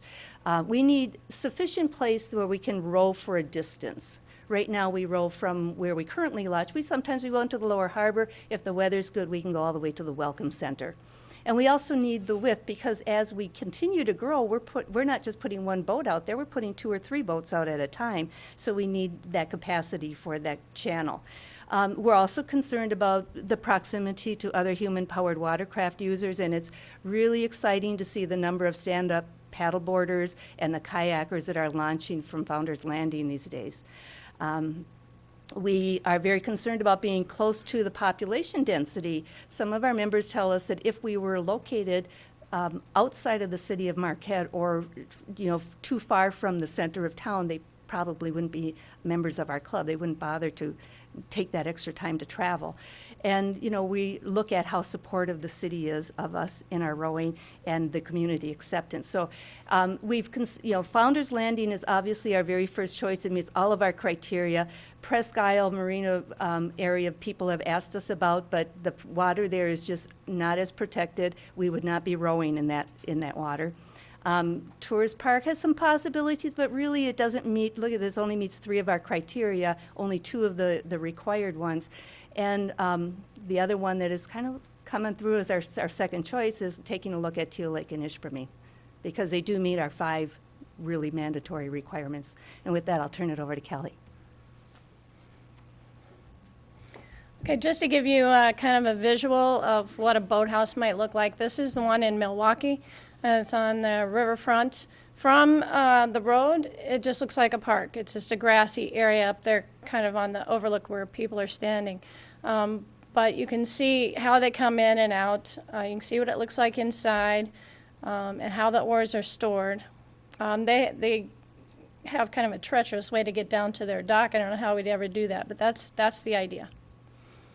We've also been fortunate enough to have Bill Sanders of Sanders and Chapsky helping us with some design concepts, which are just preliminary at this point. We would definitely go into a public input process, and that would be, I'd put on my planning hat and hopefully have some public meetings for you. I work as planning director in Chocolate Township. So this is a sort of an idea of the inside layout as well. This is the site. If you're, it's Gaines Rock right down there, Fred, right? Okay, so it's Gaines Rock, and there's a little spur of the bike path that goes down to the beach right now. And then just south of that site is where we're thinking of locating the boathouse. Some of the attractive things about that site is that it would basically could not be visible from the road if that's what was important to people. We could have a filtered view through the trees down to the boathouse, or it could be completely hidden. You can see that we want to incorporate the handicap kayak launch, and also would be a dock for us to launch from, which is important for us because right now we're walking into the water of Lake Superior in 40-degree water. As soon as we possibly can, we have to stand there for a very long time holding the boat while new people adjust learn how to adjust their foot stretchers and everything, so we're freezing. So this would be an awesome thing to have a dock, a little bit safer for us to launch. This is kind of a view of the site. It shows you where the Southern Founders Landing parcel is, where the parking areas are. You can see our clubhouse there on the right, which is basically the space below the observation deck. We had a little open house there on the 4th of July, and a lot of people said, we didn't even know there was something underneath here. We came to the overlook all these years. We never even knew there was a building under there. But, they came and talked to us for a while. And this is an orientation of the clubhouse east to west, but here's another view of it up close. This would tuck it into the hill where you could actually have an observation deck on top of the boathouse if that's what was important to the community. Here's another orientation. which would maintain a little bit more of that wooded buffer if that's something that's important to the community. And then it would also leave the space around the building for us to have the outdoor storage for other personal watercraft users. This just gives you an idea of where our clubhouse facility is now. We'd be meeting there, walking down to the boathouse, and then launching from the boathouse site. This is a view of where we actually are right now. If you've been down there, you'll see our trailer here, and our boats are just on stands out here. So it takes about the same amount of space, but we would be consolidating everything in the boathouse facility. So these are just some pictures from the beach. Actually,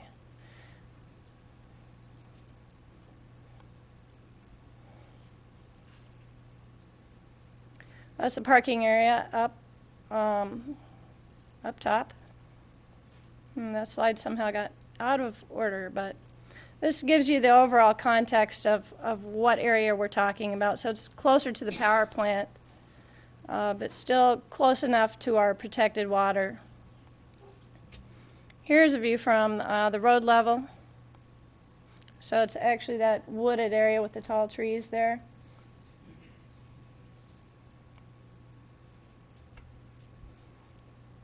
So this is looking down that little bike path spur. There's a picnic table up there. And this is looking at it from the level of the bike path. There we go.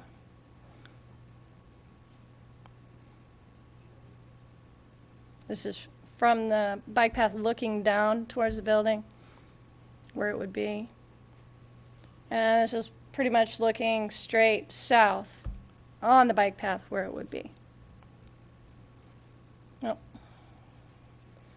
I think you saw most of those.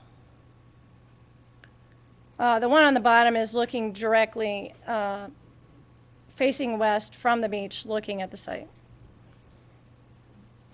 So here's what we envision this as being. This would be a city-owned building, city-owned asset for the community. And then the rowing club would assume all costs to operate and maintain the building for the intended purposes in lieu of the lease fees. And of course, raise money to build the building and get some grants. So this would be a budget-neutral proposition for the city. We would work together with the city to seek grant funding for the project. We estimate total project cost to be around $600,000. We already have $26,000 set aside in a boathouse fund. We have 100% pledge participation from our board of an additional $32,200. And we've got a plan for a capital campaign already put together. We have some people that have worked in funding and fundraising programs at a high level that are in our club, and so we're pretty lucky with that. So this is what we want to do, is just continue to contribute to Marquette's culture, promoting active lifestyles, healthy lifestyles, quality facilities and programs, barrier-free access, adding landings and locker facilities that currently don't exist, and just increasing the security. I think, even now, by being down there at the clubhouse, I hope that we contribute to more security in the area, but this would be an area that's not really used that much right now. So we would be putting that to good use. So we're available for questions. Thank you. Commissioners? Commissioner Ryan? Let me preface what I'm going to say by saying I support what you're doing, and I think it's great, but I think people will have questions. And in a sense, it's like we're building another marina, although this is a marina for human-powered craft.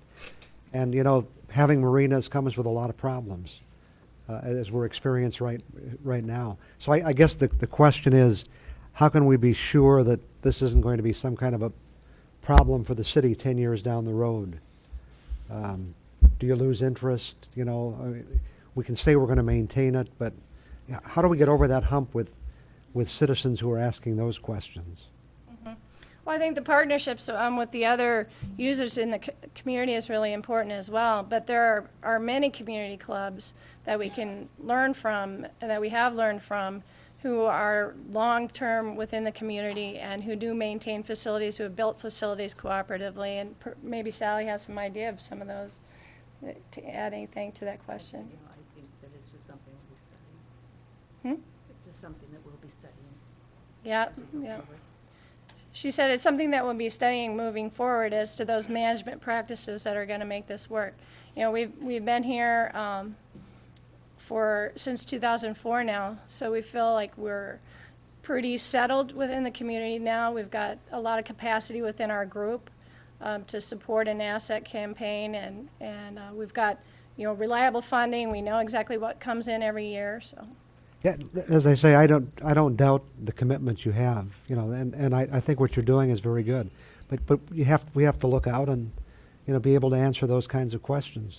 I think they're very good questions. There are some differences in this proposal from the marinas. One is that we are suggesting that our club lead the effort to find funds, that there will not be city funds that go into this, neither for the building nor for the operation of, that the cooperative nature of the clubs and the people who would be using the facilities would operate and maintain it. The other thing is that it would not be staffed. It would not, you know, take the same kind of resources that the marinas take. It's almost more of a cold building storage that would not require that level of. The other caution I would throw out is if the city is going to own the building, then the city would enforce some of its own rules. That seems to be the way things work. And I go back to the soccer fields in Marquette, which were built by the soccer organizations, and now they're questioning the cost to lease those fields. So these are not easy issues to resolve. I mean, they have to be resolved very carefully. Everything sounds good in concept. It's till you get down to the nitty-gritty. Yeah, which is what we're hoping, that we'd be able to move to that next step and have some conversations with people within the city about the very ideas and issues that you mentioned, and flesh them out and figure it out ahead of time. Thank you, Commissioner Coyne. I have two questions. One, the dock that you have, is that going to be visualized as a dock that would be year-round, or would you take it out in the winter? Most communities take them out in the winter. Most likely it will be floating dock. We'll look at the various options, but it would be something that we've always envisioned removing during the winter time. Okay, and it would not have electricity, water, cable TV, et cetera, like marinas do. It would be a dock. No. At my camp, I have a dock, and I don't consider it a marina. It's a dock where I put my boat in and get out and don't stand in 40-degree waters. I would encourage, and I want to ask the city manager, I've been waiting for them to come and do this, and I'm very happy they are. What would you recommend as the next step for them to do after this presentation? What happens now? This doesn't do any good if they just say, here's a great idea, and they walk out of here and they have no idea what to do next. So what do they do next? Thank you, sir. Well, there's a lot of precedent for this. Even recently, we saw at the last meeting the NTN proposal for building a chalet at the NTN trailhead in the South Trail. This could be handled very similarly to that. You may recall Commissioner Ryan had pointed out that a subcommittee had been appointed to kind of flesh out what the idea would look like. I laud the UPCRC for coming as well prepared as they did this evening. I think they've laid out a lot of the elements of the vision that previously had been part of that ongoing dialogue with NTN. I think at this point, if we can get direction from the City Commission to work with UPCRC to put together some kind of a final proposal on what the agreement would look like, we could handle it pretty much exactly like we did with the NTN. And once the commission has agreed in principle to the proposal, they can work through the standing planning commission processes and zoning processes and things like that. Well, in follow-up to that, then, I, for one, would urge that to happen. And it's an opportunity for other commissioners to say, I don't agree with that, or yes, I think you should pursue that. So I'm going to say I think you should pursue that. Thank you. Thank you. Commissioner Niemi? Thank you, Your Honor. I too would support that. I think this is a great idea. The one question I have is, do you have any idea on timing? What if your best hopes? What is the kind of a timing schedule that you might be looking at, or? I probably have one in my head. I'm not so sure I'm ready to make it public, but let me Oh, take a okay. look. Let me risk it for you.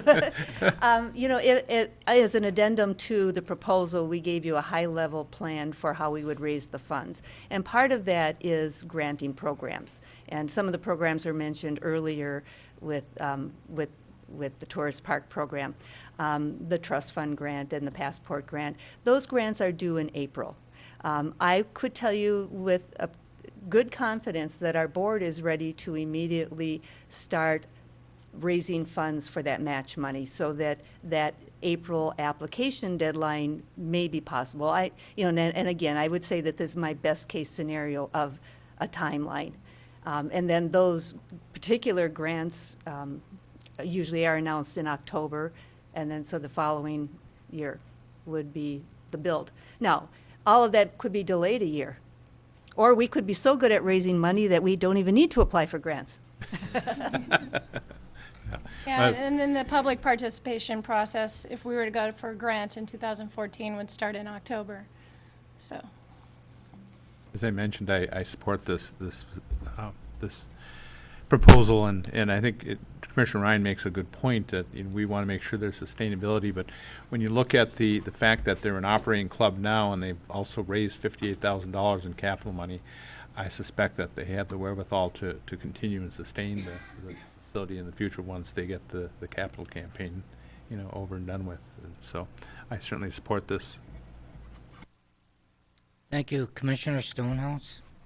Yeah, I certainly support this too. I think, as many of you know, I'm very protective of the water and very protective of the harbor and very protective of access to it for all of the public. And one of the things that I really like about this proposal is that it doesn't take that access away.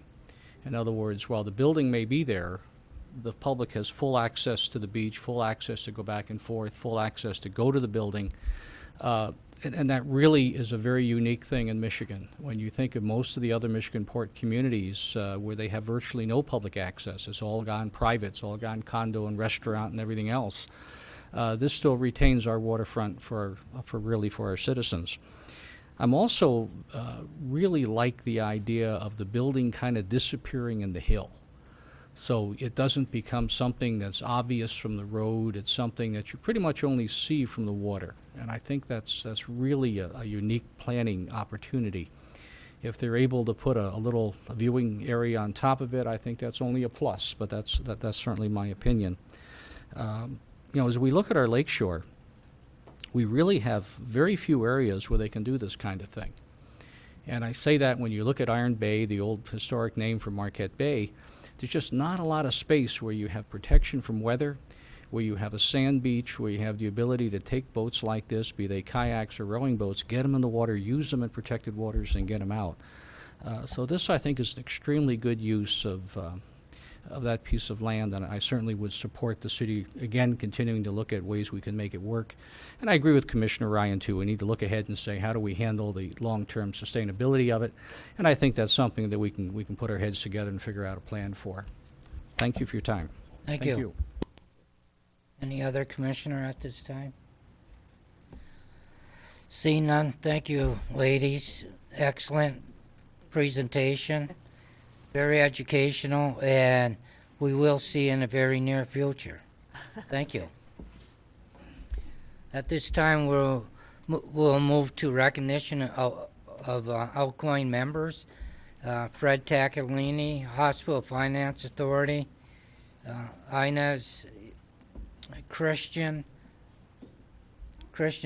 Board of Canvassers. Margaret Shorkey, Board of Canvassers. Lauren Marlowe, Board of Canvassers, and David Allen, Board of Canvassers. Could you meet me up at the podium, please?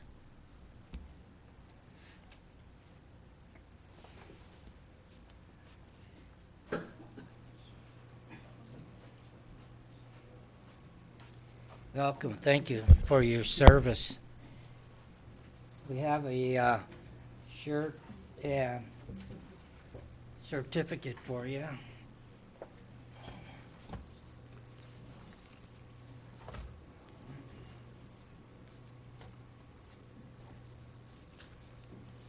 Be right with you here. Here we go. This here says certificate of appreciation present to Lauren Marlowe for volunteer effort on the Board of Canvassers. Thank you for your hard work and dedication in serving the citizens of this community. Thank you very much, sir. Thank you. Thank you. And with that, we have a shirt, city shirt, and a city pen. And with that, I'm going to turn the floor over to you because I know you wanted to make a couple comments. I did. Sure. Come on over. Come on over. You didn't tell me this part. Yeah, that's on this note here. Oh. See on the back side of it? Yeah, very close. Would you say something to my fellow commissioners and the people in the audience and the people in TV land? Well, it was a committee that was not widely publicized, I guess. It's a work after the fact because you got your elections and things of that nature in which you come along, and we benefited by the use of computers and a few things to do the counting and the adding, which was appreciated in that part to go along, and I enjoyed very much the privilege of serving on that committee and for the community. And it was a very important committee also. And the city clerk treated you very well also, right? Right. Okay. Yeah. Thank you very much. Dave over there is a good friend of mine. Yes, I know that. Thank you again for your service. Could we have a round of applause for him? Thank you. Thank you.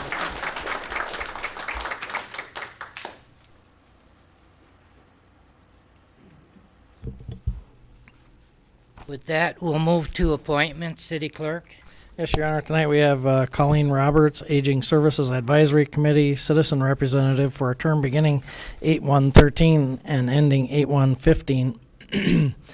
Carol Carr, also Aging Services Committee, Home Care Representative for a term beginning 8/1/13 and ending 8/1/16.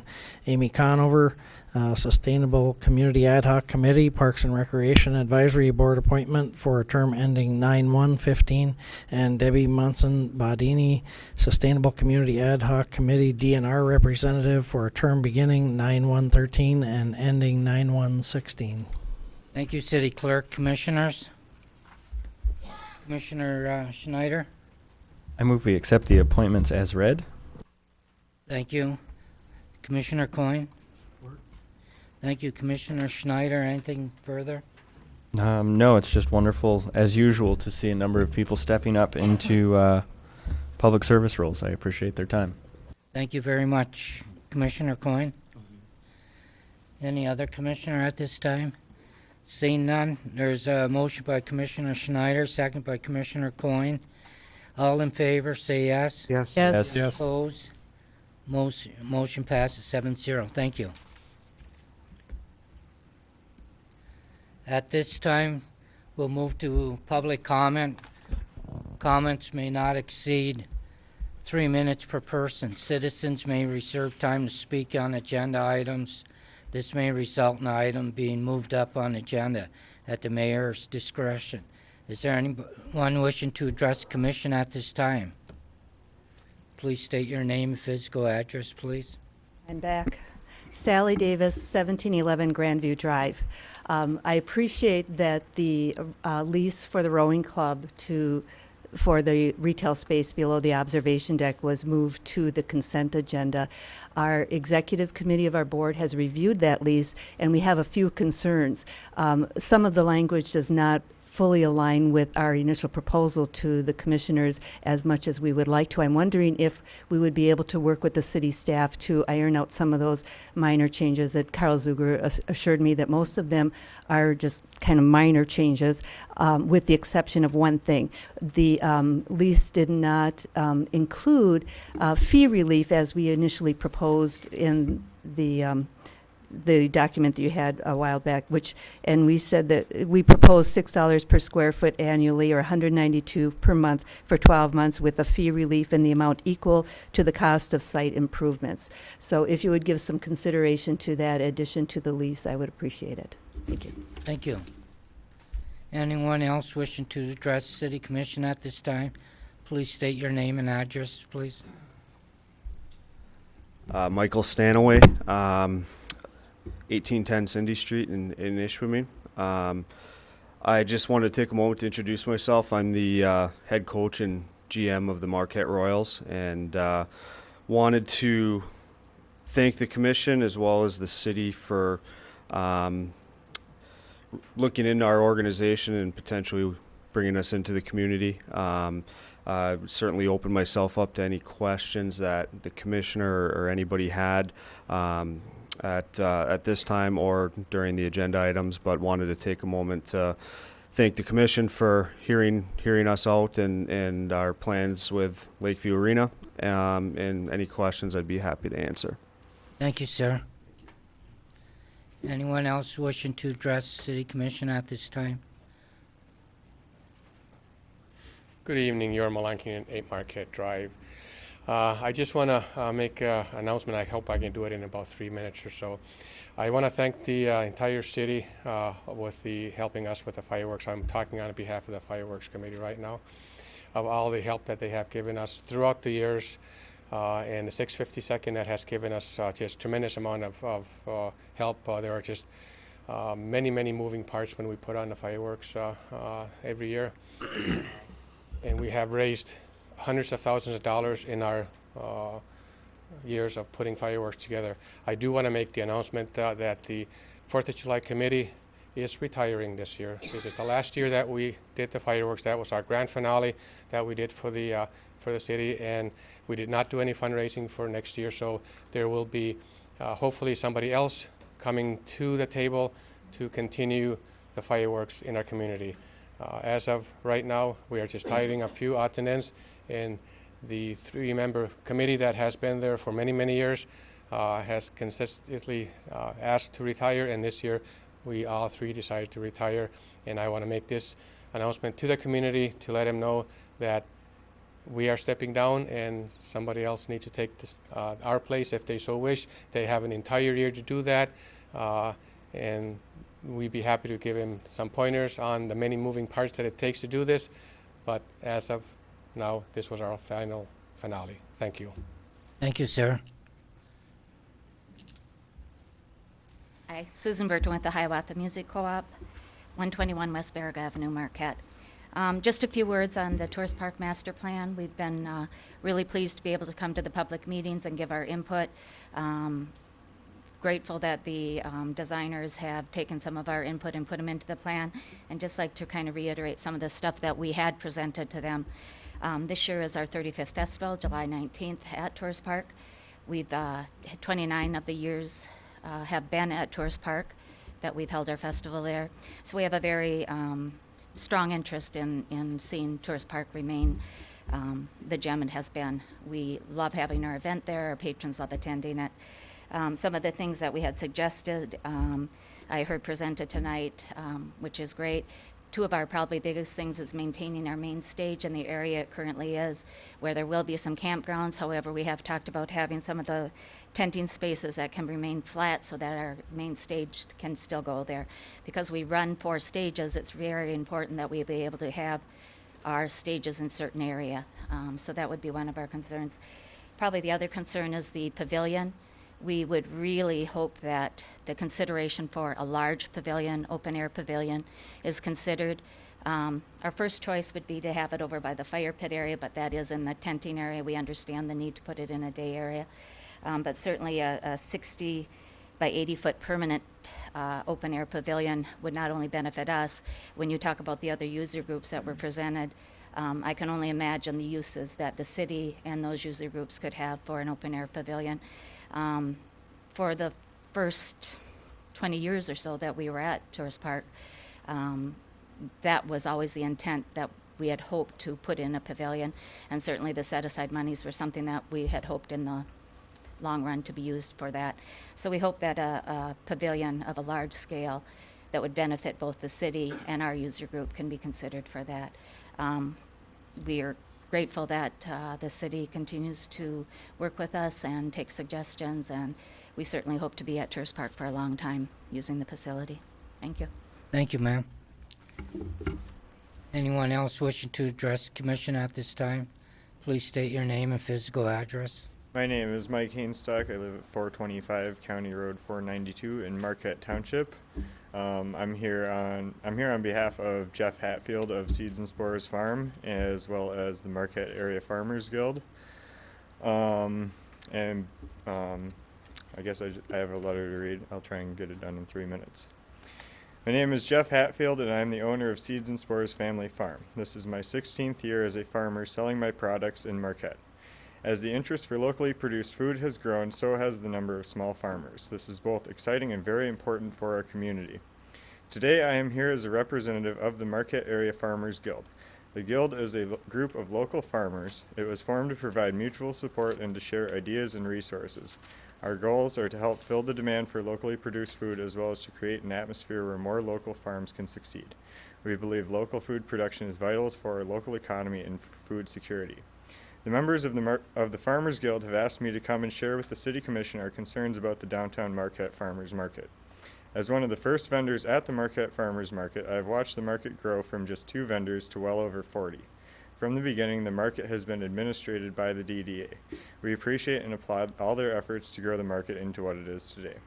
When my farm, Seeds and Spores, started to attend the market, it was located at the Citgo parking lot. The early markets were comprised of Roy Shaw, a local farmer, Seeds and Spores, and Spiesel's Produce. Spiesel buys wholesale produce downstate and sells it at the roadside stand in Ishpeming.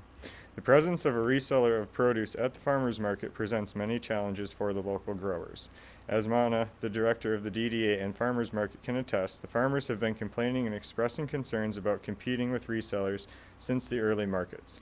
The national trend of farmers markets across the nation is to not allow resellers at markets. As you notice upon reading the market rules, all produce must be locally produced to be sold at the market. However, there are 2 exceptions to this rule, Spiesel's and Farmer Q's Grocery. The Farm Guild is here to respectfully ask for a review and update to this market rule.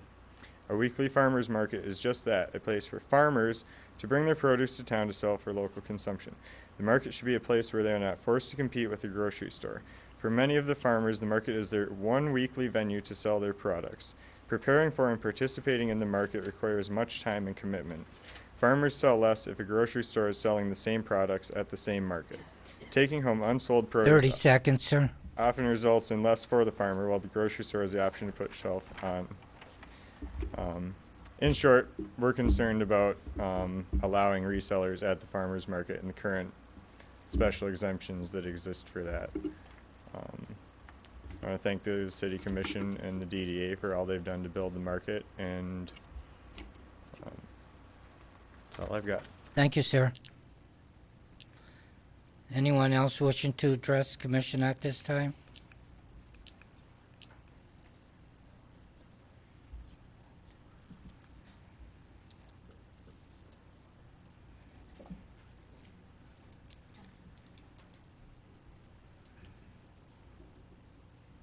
My name is Colleen Carlisle. I live at 591 South Rice Lake Drive, and I would sort of like to add some comments about what Mike Hainstock just read. I'm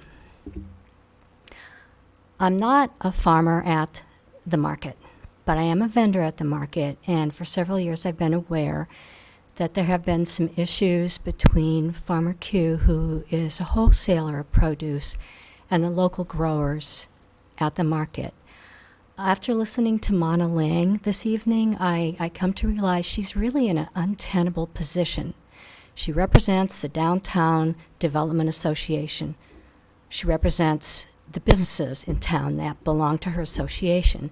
And at the same time, she runs or administers the farmers market. So it is true that most markets, farmers markets, don't allow wholesalers of produce. And Farmer Q is a wholesaler of produce.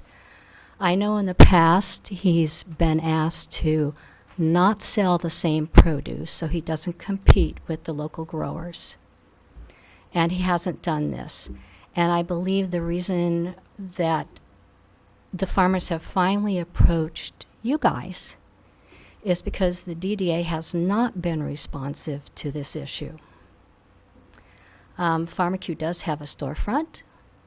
He also has the best spot in the farmers market. Sorry, I lost my train of thought there.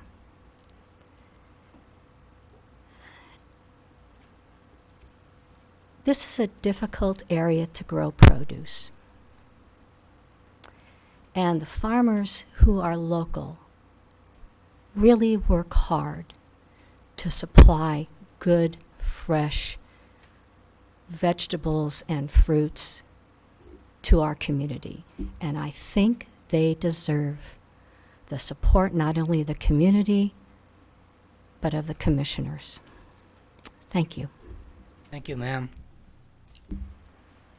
Anyone else wishing to address the commission at this time? Frank Jeff Verito, 350 East Ridge, Marquette. These are my opinions. June 24th, certain microphones either weren't working or they weren't turned on, and the technician apparently didn't remind you. Also, Mr. DePietro asked a citizen for his address during closing comment, which the man had already given during opening comment. Here, Mr. DePietro changed the policy, yet he's not enforcing it uniformly. It's an indication of this board's propensity to jump on an adversary. Regardless of James' out-of-town status, you're obliged to respond to whatever is pertinent and credible to the topic. You similarly ignore certain city residents. Over the course of 3 June 24th comments, Mr. DePietro kept waiting for me to stare down at my text so not to notice him jotting unrelated notes. I caught him all of 15 times before finally mentioning it. No way was he paying attention to the resident whom by procedure is required to speak directly to him. We know his notes didn't pertain to the comment because he never responds other than by delivering his pre-written closing comments. June 24th, Mr. Stonehouse added a moratorium on electronic messaging signs to the agenda in an apparent crisis, but he couldn't mention the reason. The attorney refrained from answering, having had no time to research. He added that the legality could be addressed later under the premise that if legal, then the vote would have no effect anyway. So you voted while unsure of the legality. In a complete irony, one of the most careless actions I've ever seen this board take was also among the most proactive in recent Marquette history. Yet Mr. Ryan, Coyne, and DePietro voted against it. Mr. DePietro again followed on the Ryan and Coyne coattails. Despite their reasoning, the refusal to help us avert a potential disaster explains a lot about where they're coming from. June 24th, on the YMCA lease, Mr. Coyne said he'd motioned on June 10th to get an agreement onto the table. However, this doesn't excuse him for not waiting until the public was given a chance to comment at the official hearing on June 24th. He said that the thought of him wanting to get named on a motion is, quote, just plain stupid. Years of documented examples indicate that this is an ongoing legitimate suspicion with this board. June 29th at 2:00 a.m., a goof emerged from the crowd on Washington Street, his brain incubating in alcohol, and he started shouting, "What gave me the right to say anything bad about Tom Tuerville?" Much louder, at least 30 times. He made a big public scene, fueled on liquid courage, refusing to provide any specifics as to what upset him. A lanky male, roughly 25 years old. It's not hard to guess his identity. We can guess because few people stand up for Tuerville politically despite his contributions to the city.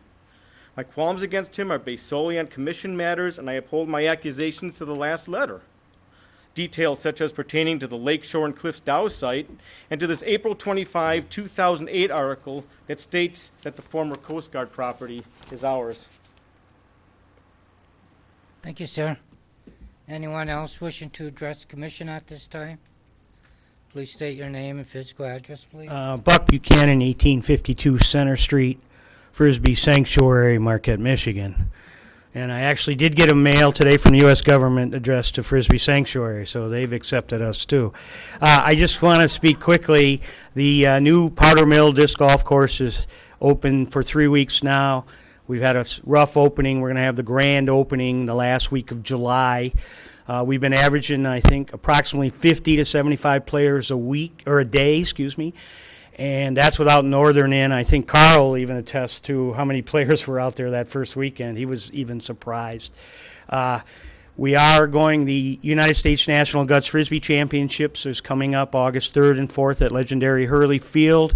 Bill Vita is lead captaining one of the celebrity Guts teams, so I have had many requests for Chief Angeli after his dancing performance to see how he does at Guts Frisbee. Hopefully he'll be on the team. That last week of July, we are going to celebrate Frisbee Sanctuary Week with the grand opening, the U.S. Nationals, and many events during the week, clinics for kids and women and beginners for the disc golfing. I'm very proud of the Powder Mill Disc Golf Course. It cost us under $20,000. We built it in 6 months, and it's being used by 50 to 100 people a day. There's room now, they've told me, for 3 more out there. That's my next project. I've recently retired. I think we have a gem in Tourist Park, and that's just going to add. In addition to that, I'd like to speak a little bit about the Tourist Park report. I think they did a great job. 2 of the things I noticed, many of the people I went to both meetings and a lot of the hearings, many of the people spoke about the quality of the facilities in the camping. I think the board should look at that. They said that really makes a difference when they go out of town and they see a facility, they see these they love the facilities. Second, I think maybe Commissioner Coyne and maybe Commissioner Ryan mentioned at one of the meetings about the beach expansion. They did that, but I think we should look for future expansion there. And I had a preliminary meeting today to hopefully bid on the 2016 World Ultimate and Guts Frisbee Championships for Marquette, Michigan. That would bring in probably 1,500 athletes in 35 countries from all over the world. Pat Black and her UP Tourist group has jumped on the bandwagon with us now, and they're going to buy us a full paid ad for the Frisbee Sanctuary. We're going to have giveaways all week, and I urge any of the commissioners to try to get out to see the course, check it out. It's still in a rough opening, but I've kind of adopted Bill Murray's role from Caddyshack as taking care of the golf course out there. So look for my red pickup. I'll gladly give you a tour. And I think the Frisbee Sanctuary, the world's only Frisbee Sanctuary in Marquette, Michigan, is about to take off. Thank you very much. Thank you, sir. Anyone else wishing to address the commission at this time? Anyone else wishing to address the commission at this time? Seeing none, I'll close this public comment portion, and we'll move to number 7, consent agenda. City Clerk. Your Honor, I thought we were going to adopt that by motion without reading. That's right. Very well. Commissioner Coyne. I move we approve the consent agenda. Thank you. Is there a second? Commissioner Stonehouse? Second. Commissioner Coyne? Nothing. Commissioner Stonehouse? Nothing. Any other commissioner? Commissioner Schneider? Yeah, I would like to bring up to the commissioners who made the motion and seconded that we actually had a request to take the lease off and rework that. I do believe, because we did move the lease agreement with the rowing club to the consent agenda, did we not? Yes, we did. Okay, and they did request that we take that off and review it? It can't be taken off now. It's on the consent. No. It's the first read. Okay. It's just the first read. Okay, fair enough. Okay, thank you. Any other commissioner? Commissioner Nemi? Thank you, Your Honor. I guess what I'd do is ask staff to meet with the rowing club and see if we can reach some sort of a compromise on the lease. Other than that, I support the consent agenda. Thank you. Any other commissioner? Commissioner Kamenzi? I would like to concur with Commissioners Schneider and Nemi on this too. Thank you. There's a motion by Commissioner Coyne, seconded by Commissioner Stonehouse. All in favor say yes. Yes. Yes. Yes. Opposed? Motion passes 7-0. Thank you. We'll move to number 8. Hockey 15 LLC, doing business as Marquette Royals, office and locker room space. City Clerk? Yes, Your Honor. Background. Recently, the city has received a formal proposal from Hockey 15 LLC, DBA Marquette Royals, and a copy of their business license from the Michigan Department of Licensing and Regulatory Affairs. Staff reviewed financial and other background information and found no inconsistencies or issues. The owners of the Royals are requesting the Commission consider a 3-year lease agreement for the space known as the former Rangers locker room and office space in the Lakeview Arena. The lease is based on $10 per square foot. As with all leased office space, the lessee shall be responsible for maintaining the premises and shall be responsible for all utilities. The proposed agreement was introduced at the Commission's June 24th, 2013 meeting. Fiscal effect, the Lakeview Arena Fund will realize a minimum annual revenue of $8,700 with this action. Recommendation, approve the lease agreement with Hockey 15 LLC, DBA Marquette Royals for office and locker room space at Lakeview Arena and authorize the mayor and clerk to sign the agreement. Alternatives as determined by the Commission. Thank you, City Clerk. Commissioners? Commissioner Ryan? I move we approve the lease agreement with Hockey 15 LLC, doing business as Marquette Royals, for office and locker room space at Lakeview Arena, and authorize the mayor and clerk to sign the agreement. Thank you. Is there a second? Commissioner Nemi? Thank you, Your Honor. I'll second the motion. Commissioner Ryan, anything further? I think we all know we'd like to see the arena used as much as possible. Wish the very best of luck to this organization. Hope they can do well and sustain their operations, and that they will be a long-time occupant at the Lakeview Arena. Thank you. Commissioner Nemi? I concur with Commissioner Ryan's comments. Thank you. Any other commissioner? Seeing none, there's a motion by Commissioner Ryan, seconded by Commissioner Nemi, to accept a recommendation on agenda number 8 and approve the lease agreement with Hockey 15 LLC, doing business as Royals 15 for office and locker room space at Lakeview Arena, and authorize the mayor and clerk to sign the agreement. All in favor, say yes. Yes. Yes. Opposed? Motion passes 7-0. Thank you. We'll move to number 10, Poet Laureate. Yep. Yes, Your Honor. Thank you. Background. The City of Marquette was made aware of an upcoming Media Meet event on July 10th, recognizing the next Upper Peninsula Poet Laureate. The city would like to adopt a resolution and appoint one commissioner to attend the media event to present our next Poet Laureate with a resolution recognizing this prestigious recognition. Fiscal effect, none by this action. Recommendation, adopt a blind resolution recognizing our new Poet Laureate. Appoint one commissioner to attend a media meet and present the resolution recognizing our next Poet Laureate, whose name will be released at the media meet presentation. Alternatives as determined by the Commission. Thank you, City Clerk. Commissioners, what's your pleasure? Commissioner Ryan? I move the mayor be authorized to appoint one city commissioner to attend a media meet and present a resolution recognizing the Poet Laureate. Is there a second? Commissioner Nemi? I'll second that motion. Thank you. Commissioner Ryan, anything further? Nothing further. Commissioner Nemi? I just want to mention, it's my understanding that Commissioner Stonehouse would be willing to do it. He's our author in residence, so he can represent us at the Poet Laureate. Certainly I would be willing to do it, but understand my level of poetry appreciation is based on Robert's service.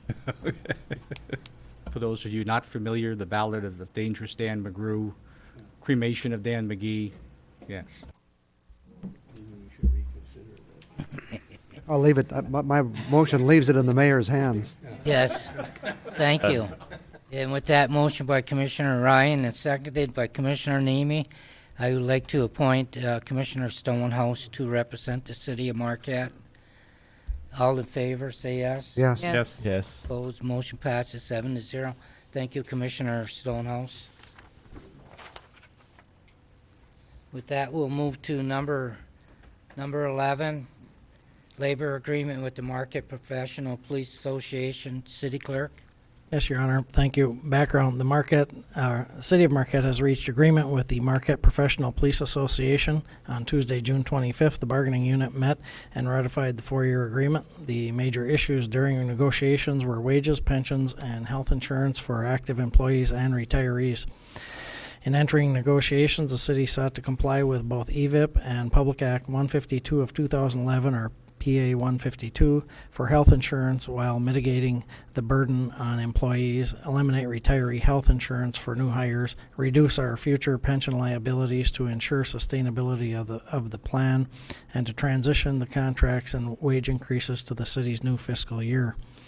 We feel this agreement accomplishes all those goals. The proposed health insurance plan does meet the cost limits of PA 152. However, it also reduces the premium burden on employees. By self-funding the deductible only of a high deductible plan, the city can meet the hard caps of PA 152 without significantly increasing costs to the employees. Retiree health insurance has been eliminated for new hires, and all new employees in the MERS pension plan will enter a new defined benefit division with lower benefit levels in compliance with the EVIP. New hires and current employees in the police fire retirement system will be limited in the number of accrued leave hours they can apply to their final average compensation upon retirement. The parties also agreed to a 5-cent an hour increase in shift differential. The long-term effect will be to lower the city's unfunded accrued liabilities and increase the sustainability of the retirement plans. We thank the Commission for standing behind their bargaining team throughout these negotiations. We also commend the Marquette Professional Police Association team for their willingness to work with us to negotiate an agreement that is fair to the employees and the employer. So the summary of the economic components of the agreement is attached.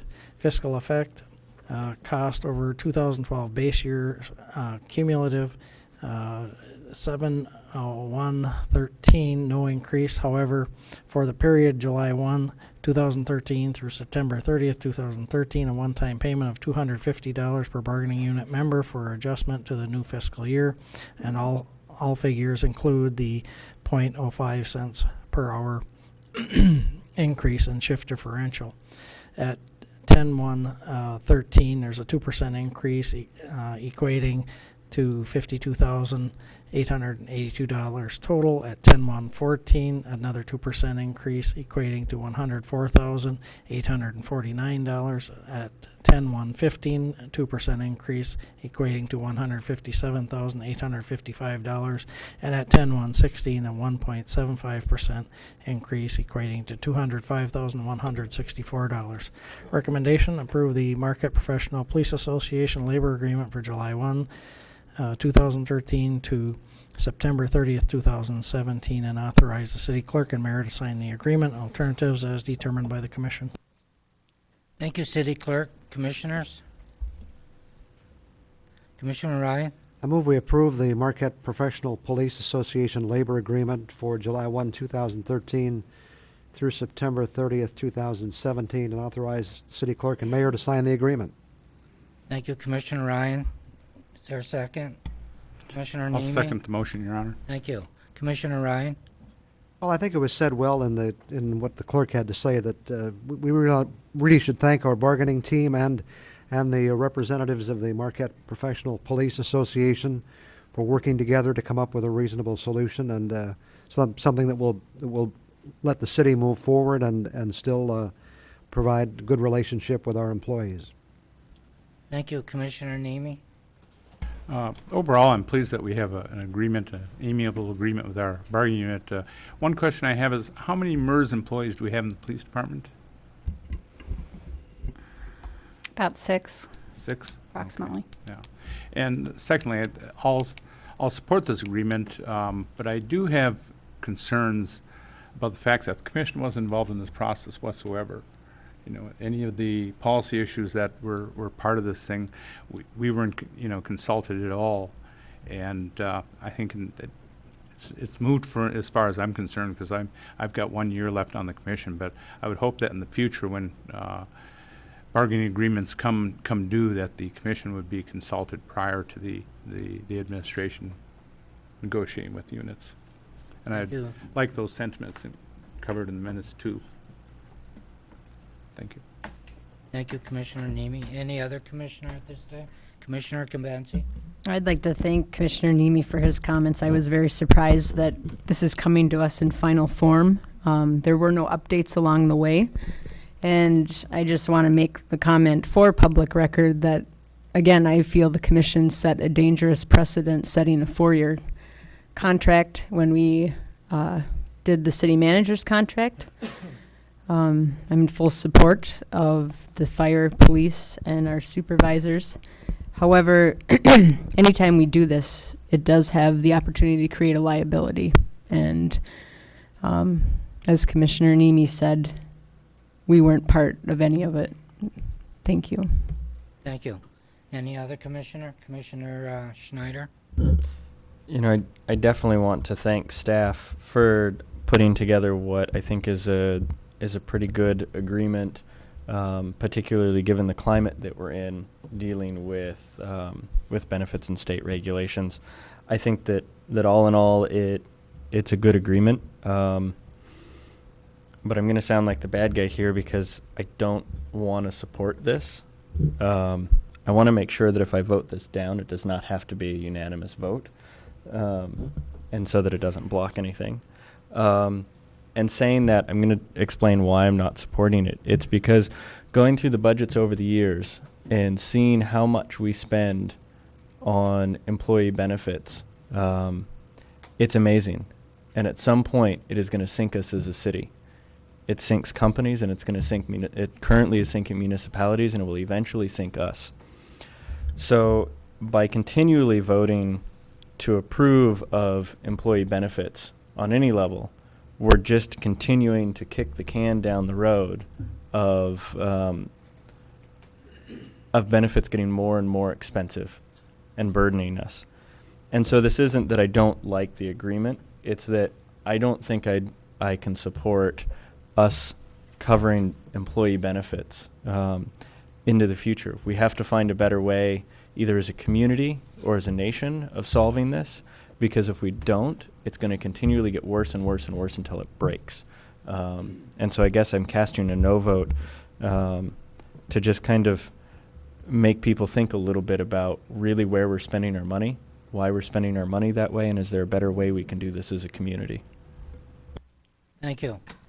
Any other commissioner? Commissioner Stonehouse?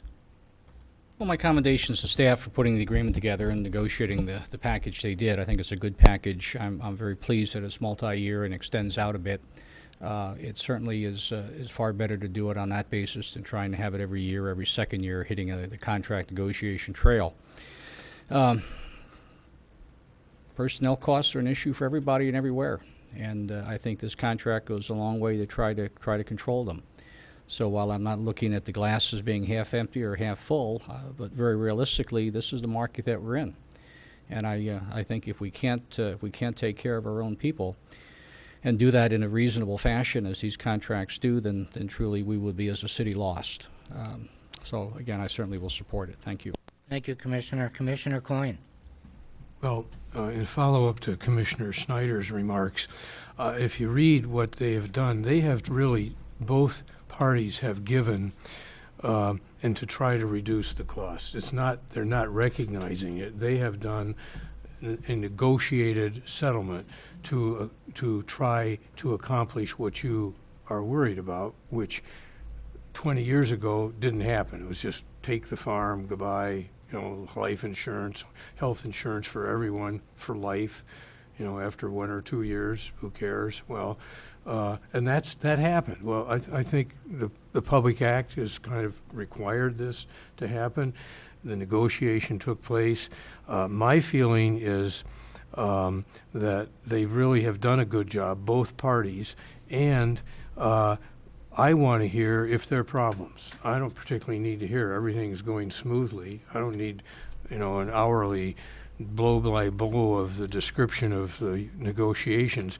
I do need to hear if there are issues that are unresolvable. Then we need to step in and give our negotiators information or our opinion. But I don't have any problem with the way this was done, mainly because it's worked out very effectively, I think, to the best we can do from the city standpoint without harming very valued employees that are getting some of their benefits cut, particularly new hires.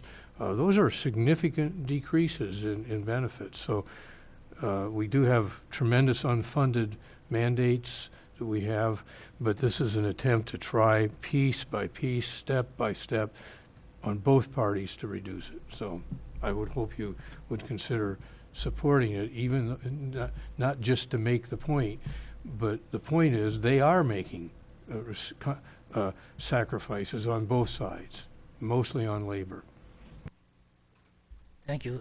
Commissioner Ryan? Yeah, I feel I have to respond to Commissioner Snyder, too. I think your ideas are kind of out in left field. I mean, we're not going to change the world sitting here in Marquette. I think it also creates, a negative relationship with our employees.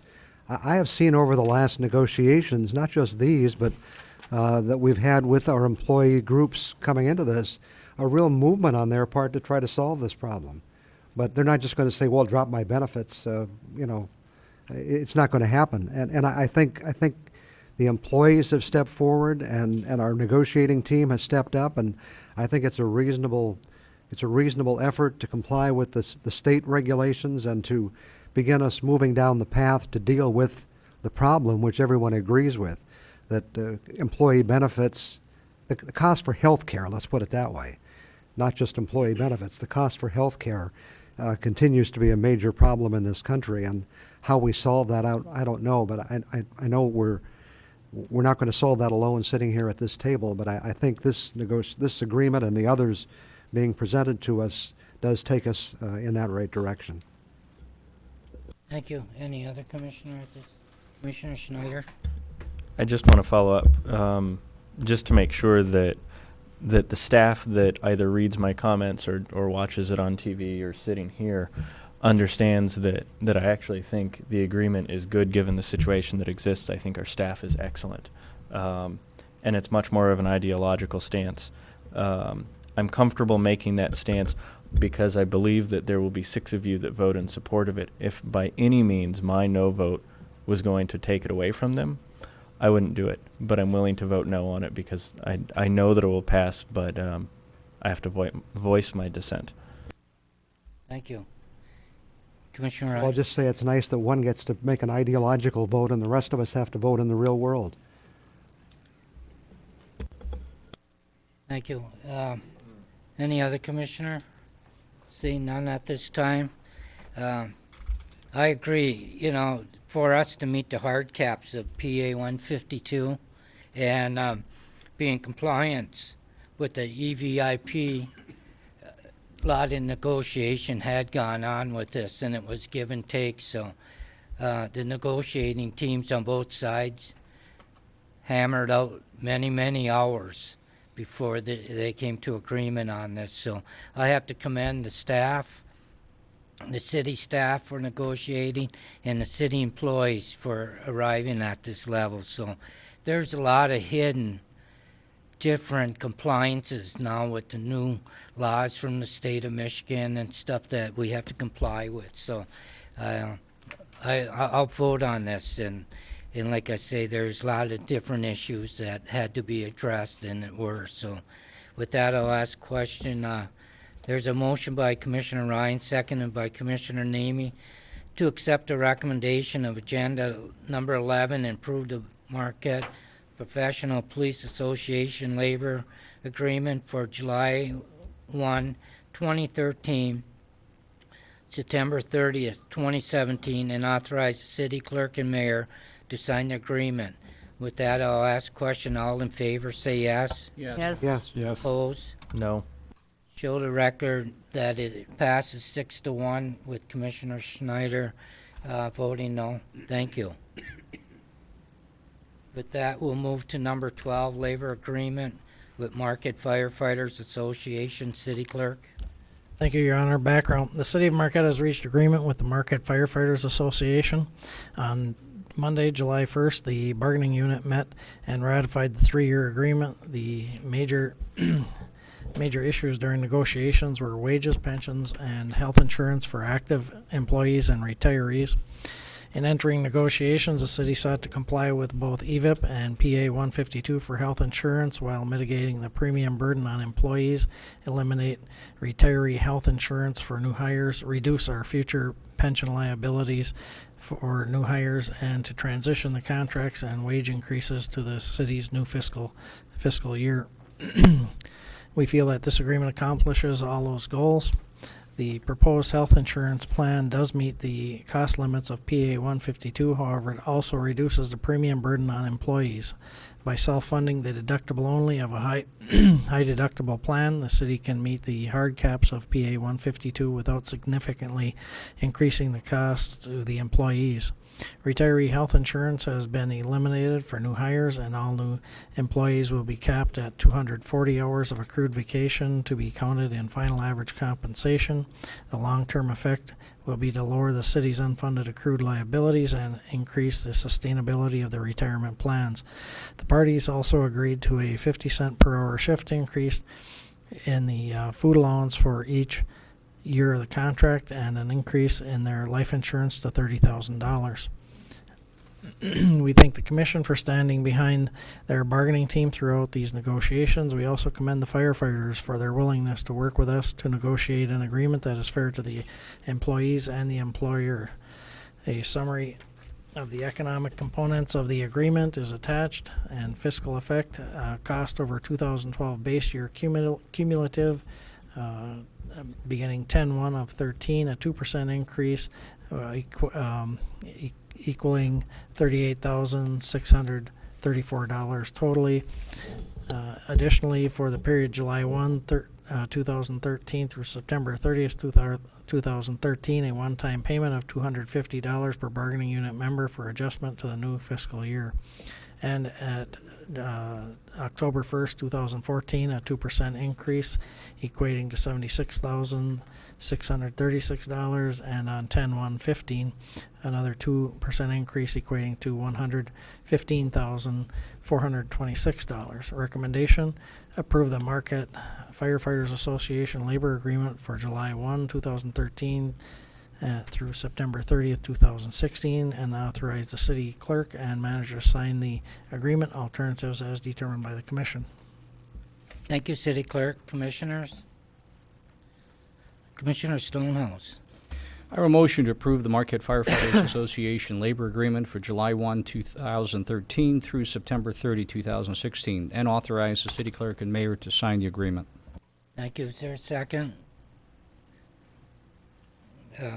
Commissioner Convenzi? Commissioner Stonehouse, anything further? Well, I think all of the arguments in general were made with the previous contract. Again, it's just really good business on the part of the city, and certainly wholeheartedly support it. Thank you. Commissioner Convenzi? Nothing further. Thank you. Any other commissioner at this time? Seeing none, I'll ask the question. All in favor, say yes. Yes. Yes. Yes. Opposed? No. Thank you. Motion passes 6-1. Show Commissioner Schneider voting no. Thank you.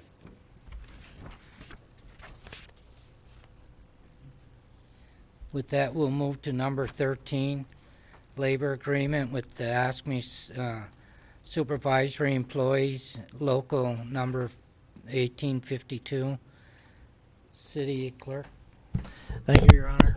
Background: the City of Marquette has reached an agreement with the AFSCME Supervisory Employees Local Number 1852. On Monday, July 1st, the bargaining unit met and ratified the 4-year agreement.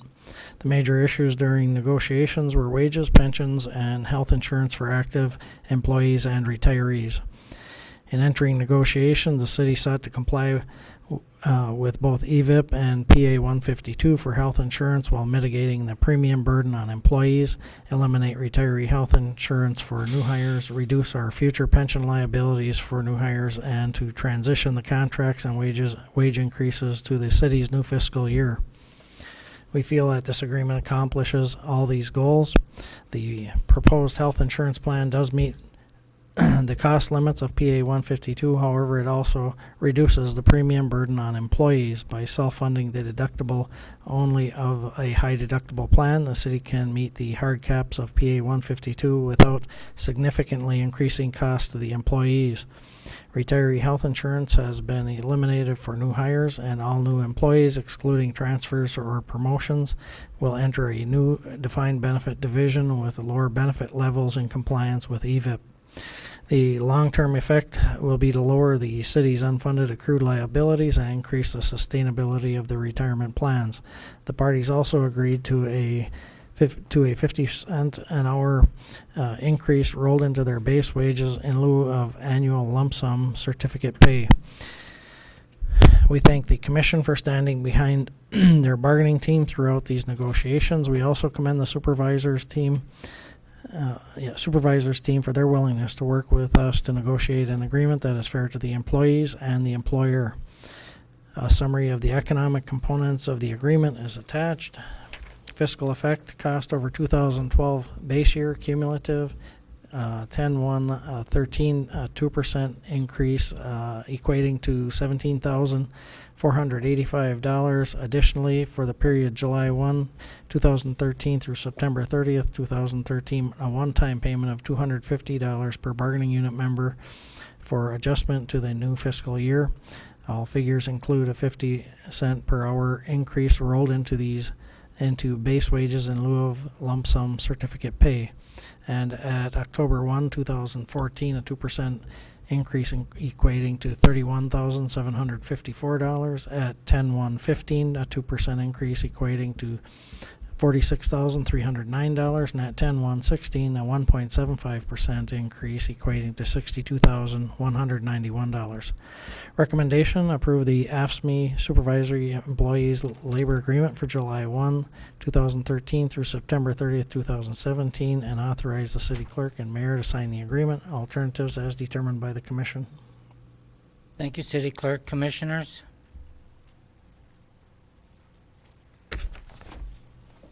Commissioner Stonehouse? I motion to approve the AFSCME. I was actually trying to think of the right acronym for that. Supervisory Employees Labor Agreement for July 1, 2013 through September 30, 2017, and authorize City Clerk and Mayor to sign the agreement. Thank you. Is there a second? I'll second the motion, Your Honor. Thank you, Commissioner Ryan. Commissioner Stonehouse, anything further? No, again, I think it's all been said. Thank you, Commissioner Ryan. Yeah, I just had a question for staff, not just to this group, but to the total group, the three contracts we've ratified. When we went through the budget process, we, as we normally do, did not include increases in those budget categories. Do we know what kind of budget increase this will necessitate in the current budget for the three contracts?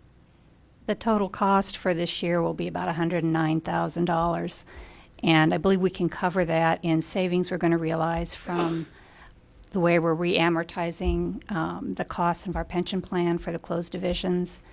And this year we budgeted for an increase in our workers' comp costs, and surprisingly, once the budget was approved, we got our new rates and they actually did not increase.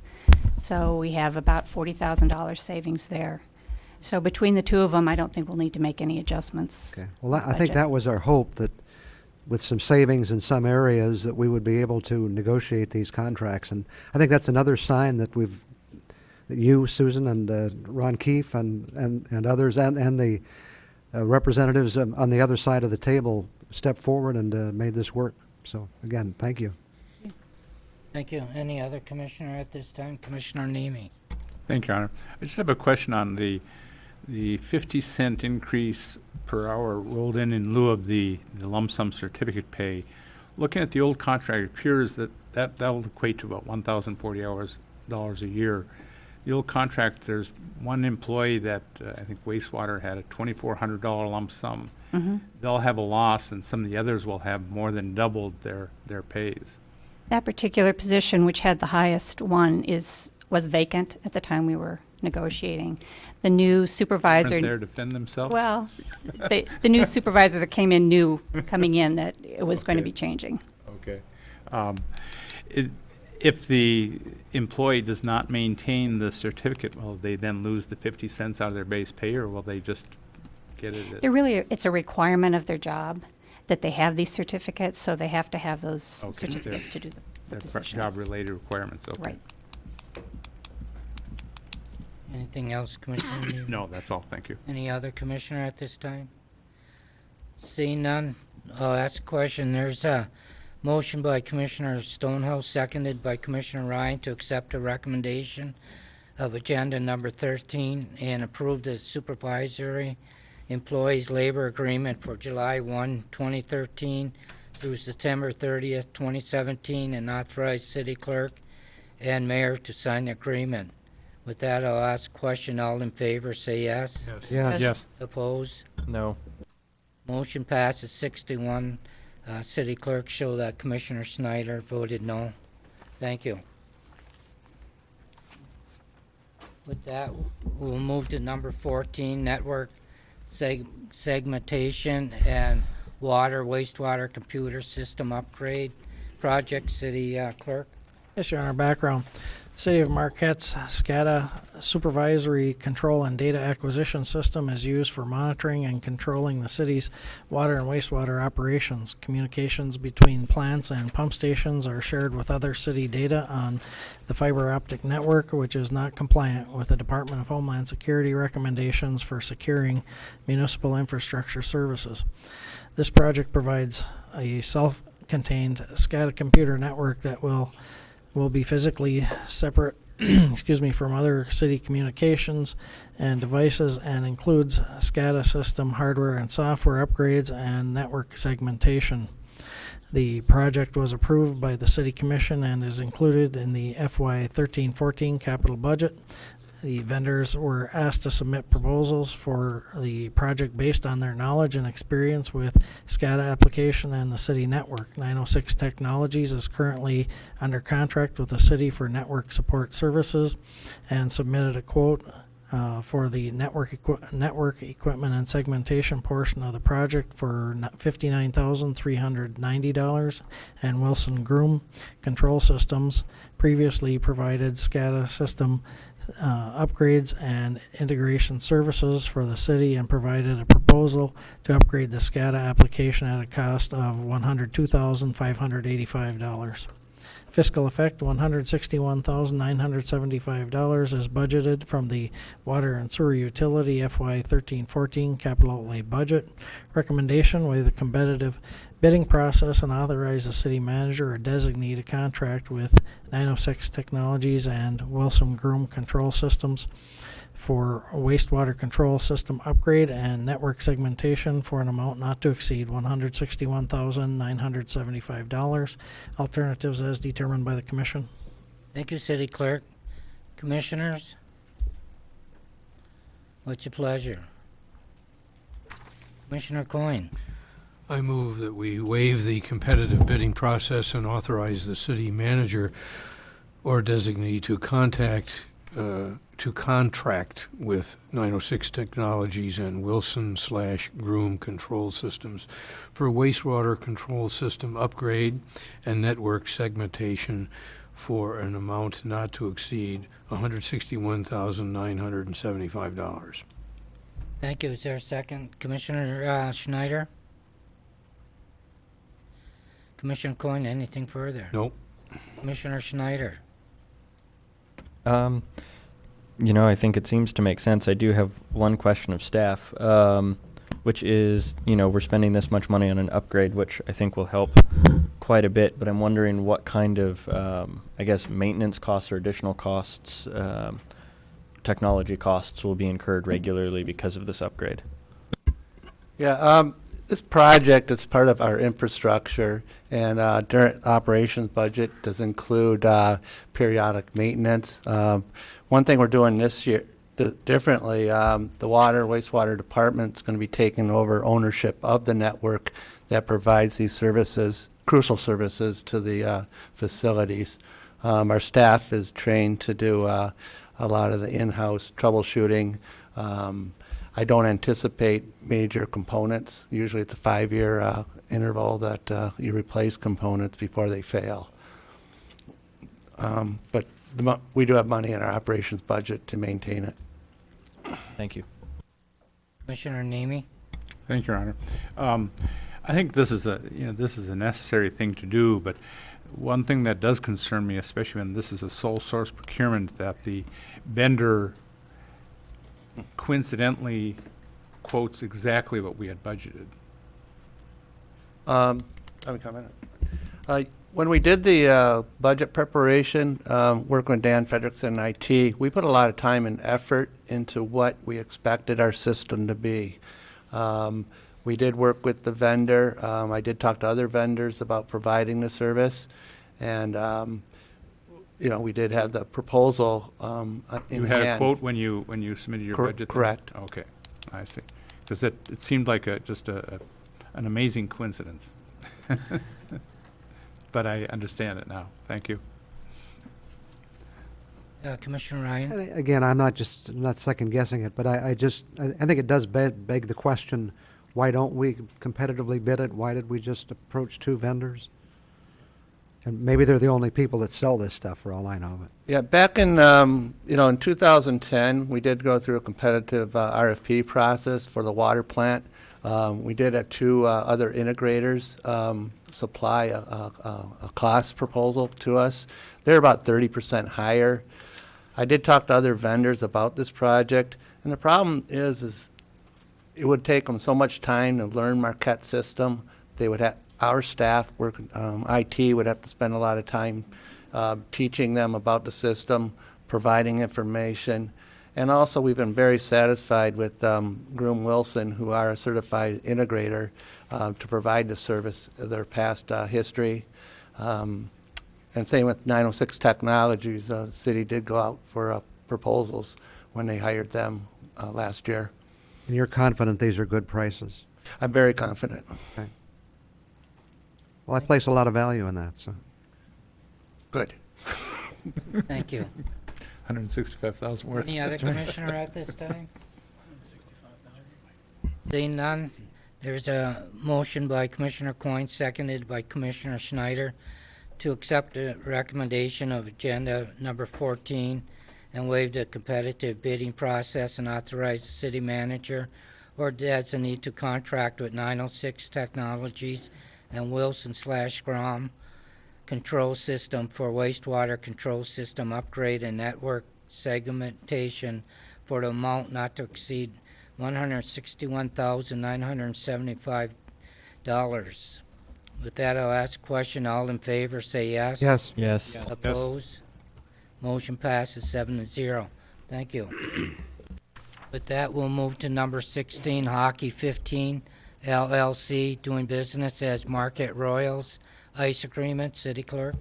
Thank you, Your Honor. Background. The owners of Hockey 15 LLC, DBA Marquette Royals, are requesting the City Commission consider a 3-year agreement for ice time at Lakeview Arena.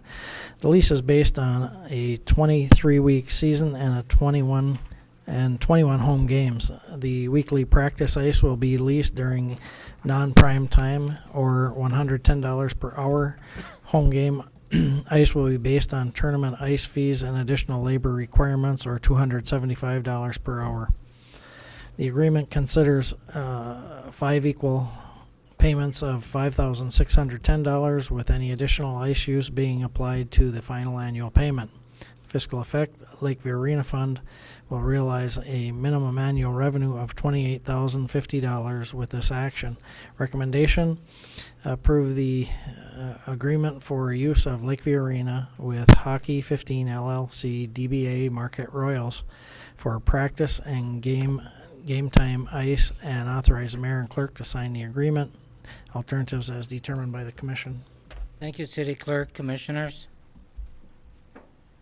Commissioner Ryan? I move we approve the agreement for use of Lakeview Arena with Hockey 15 LLC, doing business as Marquette Royals, for practice and game time ice, and authorize the mayor and clerk to sign the agreement.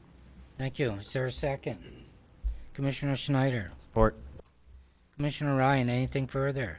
We're going to rent them locker room space. It only makes sense they get to use the ice too. So, Thank you. Commissioner Schneider? Despite our evening's earlier comments, I totally agree. Thank you. Any other commissioner at this time? Seeing none, I'll ask the question. There's a motion by Commissioner Ryan, seconded by Commissioner Schneider, to accept the recommendation of agenda number 16 and approve the agreement for use of Lakeview Arena with Hockey 15 LLC, DBA Marquette Royals for practice and game time ice, and authorize the mayor and clerk to sign the agreement. All in favor, say yes. Yes. Yes. Opposed? Motion passes 7-0. Thank you. We'll move on to agenda number 17, Presque Isle Sign Art Agreement. City Clerk. Thank you, Your Honor. Background. At the May 28, 2013 City Commission meeting, April Lindela, representing the NMU Center for Native American Studies, presented an initiative that includes reproducing the artwork for the Presque Isle sign and engaging tribal youth in creating a self-published book documenting the artist process. The presentation identified Sherry Loonsfoot Aldred as the chosen artist. The cost of the artist is $3,600, including supplies. The cost of the photojournaling portion is $2,215. The city a city delegation represented the initiative to the KBIC Tribal Council, who approved advancing 2% dollars to underwrite the project. Since the approval, the city has received $5,815 from KBIC. The project is scheduled to begin July 9th, 2013 and will conclude August 1st, 2013. Upon completion, the city will receive original artwork that can be digitized for the Presque Isle sign and a book created by the tribal youth capturing the artist process. Fiscal effect, KBIC funding totals $5,815 for the project. $3,600 will be used to fund the artist portion of the project, and $2,215 will be passed through to the NMU Center for Native American Studies for the youth initiative. Recommendation: approve an agreement with Sherry Loonsfoot Aldred to reproduce the artwork for the Presque Isle sign and authorize the mayor and clerk to sign the agreement. Alternatives as determined by the commission. Thank you, City Clerk. Commissioners? Commissioner Schneider. I move that we approve the recommendation as read. Thank you. Is there a second? Commissioner Coyne. Commissioner Schneider, anything further? No, other than I think this is a great agreement between different communities within our city, and I really look forward to having the sign up. Thank you. Commissioner Coyne? Nothing further to add to Commissioner Schneider's comments. Thank you. Any other commissioner at this time? Seeing none, there's a motion by Commissioner Schneider, seconded by Commissioner Coyne, to accept a recommendation of agenda number 17 and approve agreement with Sherry Loonsfoot Aldred to reproduce the artwork for the Presque Isle sign and authorize the mayor and clerk to sign the agreement. I'll ask a question. All in favor, say yes. Yes. Yes. Opposed? Motion passes 7-0. Thank you. We'll move to number 18, Recreation Authority Business Plan. City Clerk. Yes, Your Honor. Background. At the January 28th, 2013 meeting, the City Commission approved a resolution of support for the Competitive Grant Assistant Program Award to develop a business plan for a recreation authority and made a $12,500 budget adjustment to the Community Service Administrative budget for the city's share of the local match. Both Chocolate and Marquette Townships passed the same resolution, with Chocolate Township pledging $1,000 toward the project.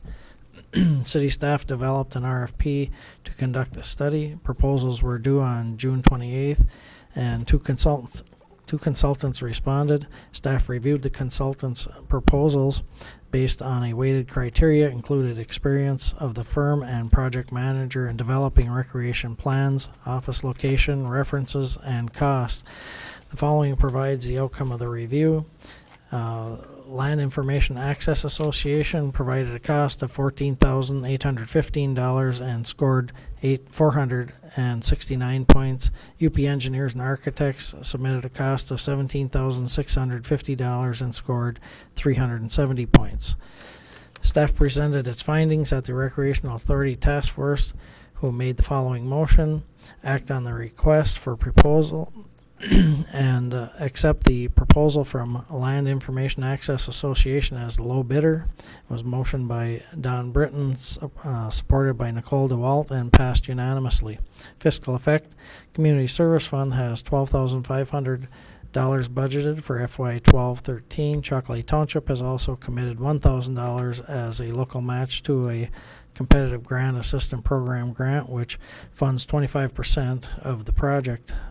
Recommendation: approve the proposal as submitted by the Land Information Access Association to conduct a feasibility plan for a recreation authority and direct the city attorney to draft an agreement, alternatives as determined by the commission.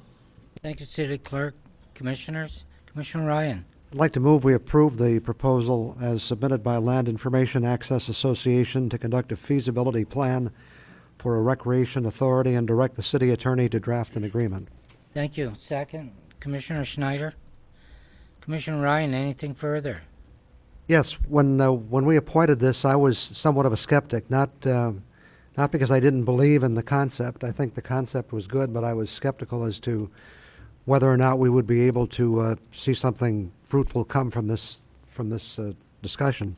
I've been convinced otherwise. I think the group is making good progress. I think they're focusing on some things that interest Marquette as well as the surrounding communities. It's good to see Chocolate Township stepping up, and I think this is a positive step forward for us. Thank you. Commissioner Schneider? Once more, I want to agree with Commissioner Ryan this evening. I definitely think that this is a project worth supporting in every way, shape, and form. I think it's a great project. Along with Commissioner Ryan, at the very beginning, I was skeptical, mostly because it'd be kind of unprecedented as far as the amount of working together that a number of municipalities would have. And when I started seeing some of the disagreements and some of the concerns from various communities, I had my doubts that it would make it this far. And I'm very happy to see that it's moving along and that it's hit this point. I'm really looking forward to seeing where this goes. Thank you. Any other commissioner? Commissioner Coyne? Well, I'm still skeptical. I have yet to see how it's going to work financially. I anxiously await the business plan, but I have a concern too. What do we do with? I understand the realities of the expense and the budgets that our two neighboring townships have. They can't afford $12,500 out of their budget to contribute equally. But one has said, we really are interested and we're going to make a contribution. The other one has just said nothing. That concerns me, and I'd like, that makes me more skeptical. If you can't even put up a little bit to help out looking at it, what are you going to, when do you join the train? That concerns me, and I'd like to ask the city manager for his read on that. That gives me great concern, great skepticism that it'll work. City manager? Thank you, Your Honor. I would share that concern. It's my understanding from Director Zuger that within the last 12 hours, we've been notified that the other township has contributed funding to this effort. So I'll ask him to provide some clarification, but I believe we all concern exactly with your views, but I believe the other township has just very recently decided to step up. Yeah, thank you. I received an email today from Marquette Township that indicated that they approved $1,000 towards the project last week. Okay, thank you. That relieves one of my concerns. And I appreciate very much their doing that. And I don't really understand why they had to do it 12 hours before decision time, but I appreciate it. The other issue is, there is a certain finite number which to form a recreation authority has to occur. I don't see that occurring with the budgets of the other surrounding townships. You got to show me that. It doesn't add up so far. Can I ask the manager to comment? You have the floor. Thank you, Your Honor. Thank you, sir. There's, as part of the deliverable that we'll be looking for from Leah, it would be several options for answering that question. And we find examples in other authorities that have been stepped up in the area, most notably and most recently the Iron Ore Heritage Trail. We have examples of these type of authorities or these type of organizations working interlocally here, with the most recent one being the Iron Ore Heritage Trail. And so I wouldn't propose necessarily that it's going to be the same type of legislative solution or business solution, but part of the deliverable from this effort will be specifically to give the constituents 3 to 5 different options at a minimum for how something like that could be realized. So what we've asked the Recreation Authority delegates is to not focus on the mechanics or the financial process that we might have to go through, but to leave that in the hands of the consultant that specializes in providing that kind of advice, and really to focus on what the long-term vision, what their vision would be for establishing the authority, how they might phase that, how they might scale that, and what type of attributes would have to come into play for public-private partnerships to enable it. So we'd fully hope to have the answer for how this would happen as part of the deliverable of this project. Now, just from a timing standpoint, it's on a very aggressive timeline. They're committed to trying to have the recommendation completed by the end of this calendar year, and so it would be something that would be coming forward to the City Commission probably in early January. Thank you, Commissioner Ryan. Maybe just to expand on my earlier comments, the reason I see us moving in the right direction is my concern was when this first started, it was a pretty broad discussion where this recreation authority might go. I think a couple of good things have happened. Number one, they've got some pretty strong people on this recreation authority from each of the units of government, you know, and I think they have some positive feedback into their governmental units. But I think the other thing is they've kind of come around to the idea that at least at this point, trails are probably going to be their primary focus to start. And that's something that all 3 units of government can focus on and work together on. And so I think making this investment now, if we can make that happen, could be very positive, really very positive. Thank you. Any other commissioner at this time? Commissioner Convenzi. Well, I'd just like to echo Commissioner Ryan's comments. I think the value in doing this, and certainly the other townships coming forward, is promising, and I look forward to certainly working with them and building stronger relationships. I think the trail system alone, we can't put a dollar value on it, but what we are doing by entering into this in the other townships is really supporting our economy. It's supporting placemaking, it's supporting everything positive of why people want to come here and also why they want to try to come here to live if they don't already live here. So I'm very supportive of this. I understand the concerns mentioned by other commissioners, but I'm going forward with very positive opinions on this. Thank you. Thank you, Commissioner Nemi. Thank you, Your Honor. I'm very supportive of a regional recreation authority, and I was having the same feelings that Commissioner Coyne had prior to the news that Marquette Township is finally stepping up, and I'm pleased to see that. I think that's a positive outcome.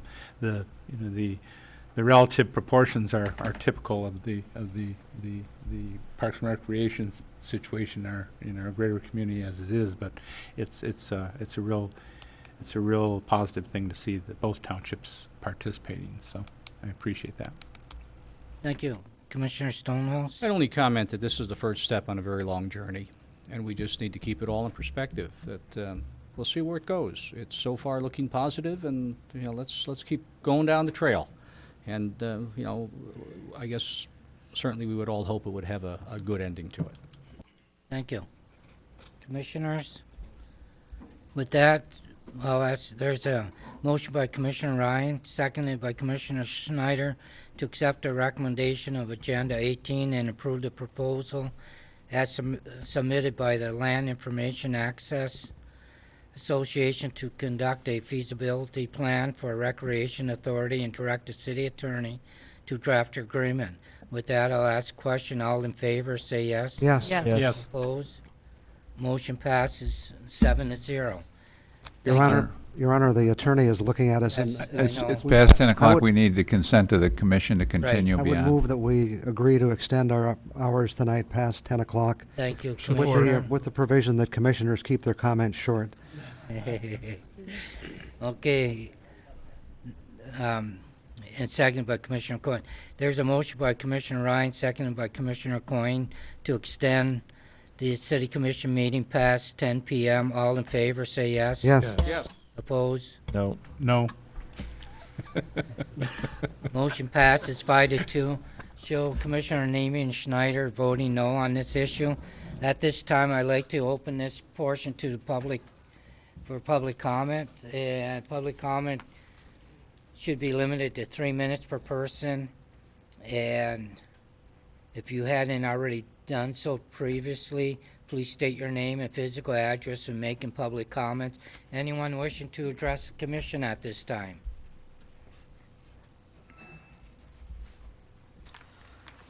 Michael Stanaway, the head coach and general manager of the Marquette Royals. I wanted to thank publicly Carl Zuger, who's left, John Swenson, Cindy Noble, and of course the commission for everything they've done to help make this team happen. We're excited to bring Junior A hockey back to Marquette. You know, I'm excited to be home, and you know, we're really looking forward to becoming a fabric of the community and really helping to develop local talent and giving a lot of players opportunities to advance to college, and that's what we're here to do. So I wanted to just thank everyone again.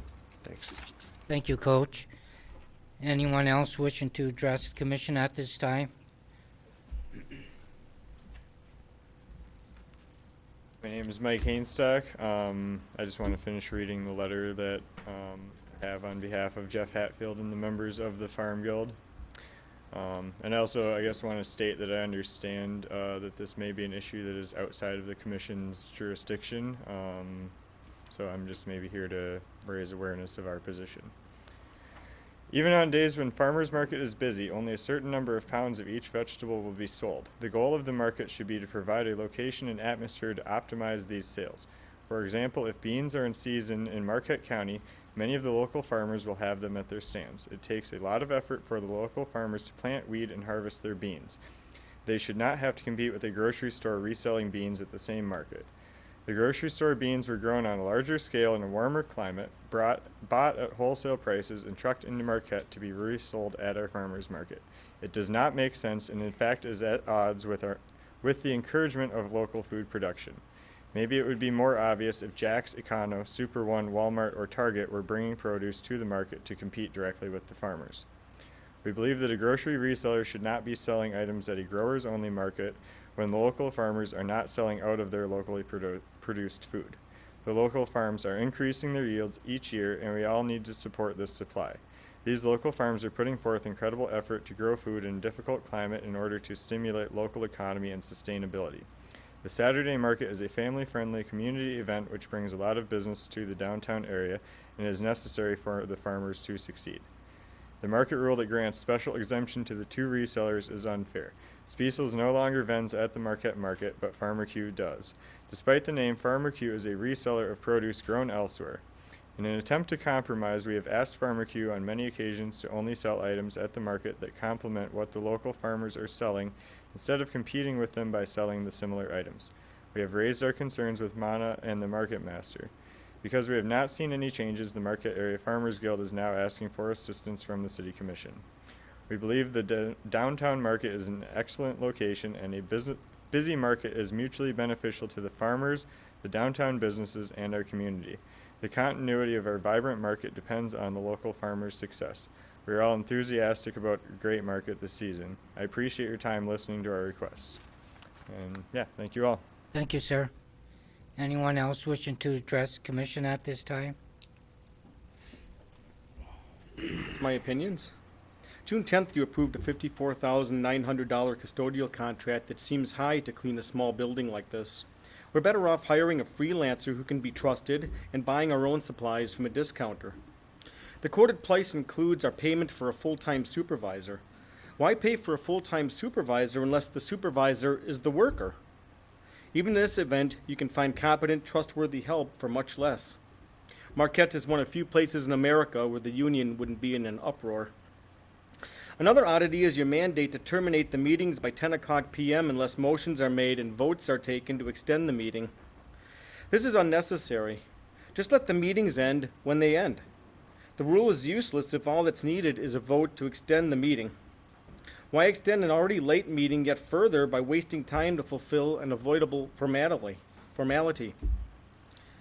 June 10th, Mr. Stonehouse told us that Founders is the newest part of our lakeshore. Yes, this is the most recently purchased segment. However, the lakeshore has been there longer than Marquette. In fact, the eastern third of the property was far more beautiful in the South Rail Yard days before excessive vegetation was cut near the creek and where the trail runs to the beach. Now more cutting is proposed there for rowing boats. If bolstered securely, the roundabout was an ideal spot for the Father Marquette statue until you ruined our opportunity of the decade by not accounting for an adjacent land use. We're talking the basics here, proven, centuries-old planning techniques. Imagine the benefits of a statue in the roundabout with the vastness of Lake Superior in the background, the most perfect possible entrance to any city. Not only is a statue there highly visible in terms of enjoyment, but it's a deterrent to vandalism, built-in security. Of course, this is an afterthought. Instead, the famed statue remains hidden away, subject to graffiti. Ms. Compensi mentioned the vandalism, asking the community to step up. Although her point is well taken, Mr. Coyne has been doing something else the whole time. That is really obnoxious. You know, her point is well taken for us to watch for vandals, and no one's there when the vandalism occurs. And it's gotten to look like a little San Francisco around here, and a lot of us didn't move here for San Francisco. June 10th, Ms. Compensi indicated the need for compromise on Heartwood for a second time. Remember, this board is already 100 acres in the hole for selling the landfill more property than they ever foresaw needing. Those acres are subject to logging, but this fact was hidden from the public, except to those who examined the document or who heard my comment. Ms. Compensi is urged to account for this 100 acres in her assessment of what constitutes a compromise and not to buy into deceptive influence. We elected her to be her own person. Let us never forget the tower on Blaker Street, because that is the haphazard manner by which this board and the Planning Commission have historically acted on our major land use parcels, with hundreds of public pages of documentation to prove it. Thank you, sir. Anyone else wishing to address the commission at this time? Anyone else wishing to address the commission at this time? Seeing none, I'll close this portion of public comment. Turn it over to my fellow commissioners. Commissioner Coyne. I would like to thank the 4th of July Committee. They have done an outstanding job. I'm saddened that you're resigning. I wish we could not accept your resignation, but that's not possible. But thank you very much for a great job. Appreciate it. Thank you. Commissioner Ryan? I would like to second that. I thank Yorma and the people he's worked with to put this on, and it's not going to be the same in Marquette if somebody doesn't pick it up. And I think this is the time we learn that these things don't just happen, that there are volunteers in our community who make things happen, and this is certainly one of those examples. So I certainly hope someone can step forward, but certainly want to thank those who have done such an outstanding job this year and in past years. And certainly, as Jorma Lankinen pointed out, they went out in style this year, so that was outstanding. Also really pleased to see the Marquette Royals. I think that's going to be great. Another team in the arena. Wish them all the success. The tourist park, to me, is an outstanding opportunity. Obviously, we don't have $2 million to do all those things, but maybe with some grants and some work, things can eventually, we can see some of those things brought to fruition. It would be outstanding. And I, too, would like to thank those who were responsible for forming new labor agreements, both those who sat on the city side of the table and those who sat on the union side of the table. I think the fact that our city is able to move forward and cooperate and work together, I think it's a really positive sign for the future. So, thanks very much. Thank you, Commissioner Ryan. Commissioner Stonehouse? Well, I too have to add my accolades to the 4th of July committee and the fireworks guys and gals and the wonderful work they've done over a very long period of time, but just incredible. And certainly you have left shoes behind that will be very, very difficult to fill. But I hope we can get folks to step forward and take on that responsibility. We certainly need it. Positive note, just reminding everybody that the same weekend that Hiawatha Hiawatha Music Fest starts, the weekend of 19 through 21 July, we will have 4 tall ships in the harbor. And encourage everybody to go on down to Matson Park, take a good look at them. This is going to be the first time in my memory that we've ever had that many. And I can suggest probably back to 1910 or 1915, when we were still using them commercially, that we've had anything like that. And if we add in Coaster 2, that'll give us 5 tall ships. And it truly will be a tremendous opportunity. A number of them will be taking folks out on sailing excursions if they desire, and kind of paying their way this time by whoever goes and gives them a visit. So I encourage everybody to do that. Lastly, as we are into the new FY, I think, right? I look at our projection screens and hope that we'll be able to get those updated rapidly. The quality of what we're able to do here certainly is pretty poor, and we owe it to the public, I think, to present a much cleaner image that people can actually read the slides that are on the screen and maybe even see what's happening in chambers. Other than that, thank you, Mr. Mayor. Thank you, Commissioner Stonehouse. Commissioner Kambenzi? Thank you. I will try to keep this brief. I would like to read something that came to me late Sunday by a friend who was visiting from Chicago. The city of Chicago is in a water war with nonprofits who were given free water and sewer for 100 years back in the 1990s when the economy was good and municipalities were stable. In 15 short years, the city is running a deficit of $625 million in their budget. The current mayor of Chicago took away the free water and sewer fees, and the nonprofits, including churches, hospitals, universities, and other small but very, very important social nonprofits started paying. There was, and probably still is, complete upheaval of paying for these services now. However, both the city of Chicago and the nonprofits decided to go back to the table to negotiate. All of a sudden, there was and is ongoing compromise in city fees. The compromising is not over yet, but I think it's important to realize that the nonprofits can pay for and are paying something for water and sewer. Municipalities, just like municipalities, the nonprofits need to live within their budgets or services, programming, and or jobs get cut. Imagine cutting back on police and fire departments and programs, or holding off on infrastructure like bridges, roads, or water mains. Or imagine municipalities raising taxes to subsidize free water and sewer rates. Where do they draw the line? I want to reemphasize my disappointment in the City Commission at our last meeting to quit negotiations on a 45-year contract and the motion made to reverse the progress made at negotiating fees for city services.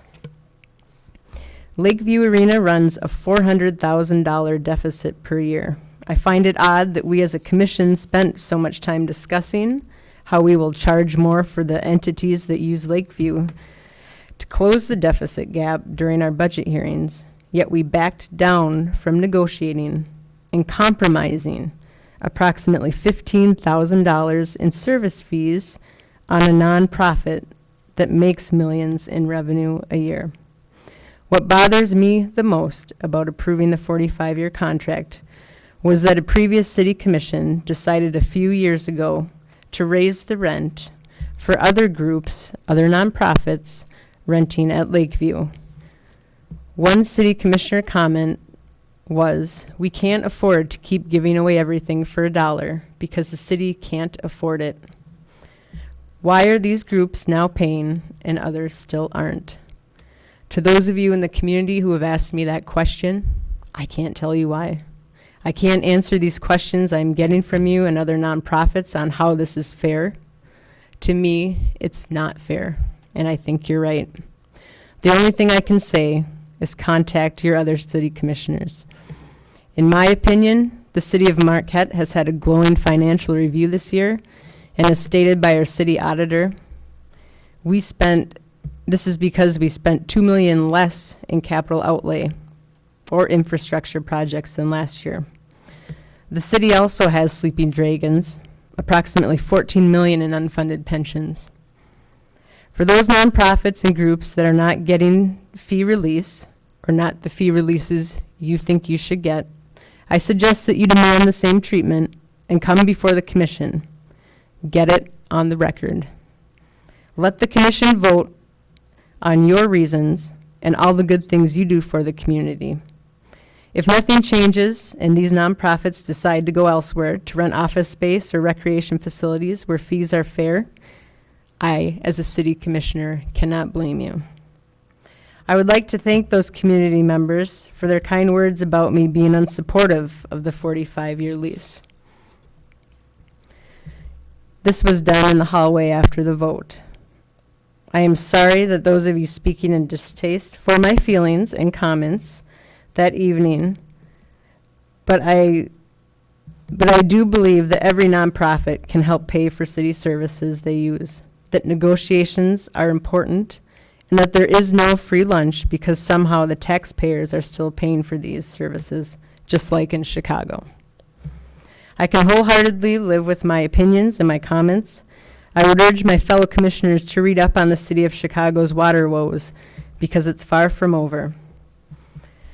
I would also encourage them to think about all of the groups that have come before us, even tonight, and at least 27 plus more that will come to us throughout the next year, looking for fee release, looking for different payments, and looking for us to do something for them. In my opinion, this commission is exercising subjectivity in lease agreements. My projection is that this is only the beginning of a whole mess of special treatment in our community. Government is not supposed to be subjective. In my opinion, our lease policies reflect a good old boys club, and I do hope my comments tonight make those who oppose my actions and my views think a little more openly about what I've said. I would like to end this by thanking all nonprofits, every single one of them, in our city for doing wonderful things for our citizens. I would also like to thank Yorma Lankinen and the 4th of July Committee.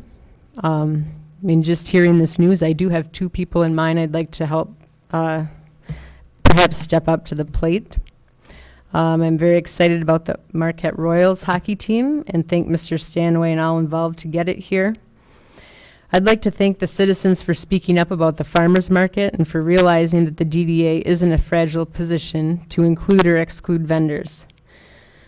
I guess my comment to you is please go to the upcoming meetings. I'm confident there is a workable solution, but it's important that all sides are heard and all solutions are looked at. And I would like to second to last, extend my sincere condolences to the Hatfield family and the Seeds and Spores farm who had a fire last evening. I purchase and rely on your fresh fruit, vegetables, and eggs weekly. This is a true loss for our community, and I know there will be, and already is, considerable help and support for you all. Lastly, I would like to thank Mr. Verito on his comments about the Father Marquette statue placement. If it was my choice, that would be one place that I would like to see the statue as well. And the last reminder is that the dedication for the statue, celebrating 100 years, is on July 15th at the Lakeside Park at 7 p.m., and I do hope we have a whole community there to support it. Thank you. Thank you, Commissioner Cambenzi. Commissioner Schneider. Wow, that's something to follow. I want to thank Commissioner Cambenzi, actually, for the thoughtfulness on the comments that you made, although I may not agree with you on necessarily how we deal with some of our agreements with nonprofits. I appreciate your articulation and in your feelings for them. However, I do believe that as a group that legislates, we are inherently subjective. We all bring our opinions to this. As a government, as a city as a whole, we should encourage our staff to be as objective as possible with our subjective legislation once a vote occurs. I also want to thank Frank Verito about his comments for our extension vote at 3 hours. I think it would be a great idea if we got rid of the 3-hour time limit and the vote for that. Hopefully, at least in the rest of my tenure as commissioner, we don't ever go past 10 o'clock again. But we'll see how that goes. Big congratulations to the 4th of July committee. They did an incredible job. It was amazing this year. The weather was perfect for it. You know, everything went really, really well. I'm saddened to see that everybody's retiring. I also can think of a few people who would be interested in stepping up. So I'd be happy to help connections there. As far as the farmers market is concerned, it's definitely a concern of mine. It's something that farmers have approached me about and vendors have approached me about for quite some time. I'm appreciative as well that they recognize that the situation is fairly difficult for the DDA to be in, because they're trying to work with a number of community members on this issue, and I would encourage them to go to as many DDA meetings as possible to express their opinion. As well, this morning, the Hatfields and the Troides farm, their barn had burned down. Many of you have probably seen the news about that. That was their main center of operations. They've been friends for many, many years and provided most of the produce that resided in my kitchen for a number of years. I'm really saddened to see the loss. As far as I know, it's at least $100,000 worth of equipment, structure, and inventory that was in there. There is an online fundraiser campaign that is going on, and there will probably be a number of fundraisers coming up in the next few months to try and help them get through it. When it's pretty much our largest farm, it definitely affects our local food systems that we have here. And finally, you know, just a pet project of mine that I've been involved in, and most of the commission has seemed interested, is roller derby is having their 3rd bout of the year this Saturday at Lakeview Arena at 5 p.m. and it is a fundraiser for the Marquette area Big Brothers Big Sisters. The theme is sibling rivalry, and we are Dead River Derby is pulling in a number of local derby teams to play a mixer. So it's not actually Dead River Derby playing against anybody. It will be a number of people playing.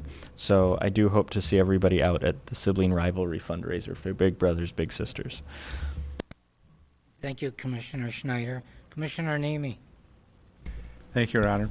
I guess I'd like to give my best wishes to the retiring 4th of July committee too, and my appreciation for their years of service. It is a thankless job at times, volunteering, and no one steps up to relieve you. Hopefully someone will, otherwise we'll not be celebrating as well one of my favorite holidays. And I haven't watched the fireworks from the Father Marquette Park, which is a nice place to watch it, except for the Ordock kind of got in the way of one of the spectacular points. So, but that's the fireworks were good otherwise. And I'd like to lend my support. I thought the issue of it's an odd issue for the DDA, and but I thought the guild had a solution where the Farmer Q's doesn't sell competing produce, that they try to stay away from the locally provided produce and sell some of their other items. But hopefully something can be resolved in that matter, because I think farmers market is a great thing. Thank you. Thank you, Commissioner Nemi. And with that, I want to thank Jorma Lagenen also for all his hundreds of thousands of hours of organizing over the years, because that's from year to year planning. You don't just plan it in June and have it completed. It takes from year to year to accomplish what you did, what your committee has accomplished. So those are going to be pretty big shoes to fill after the 2013 4th of July.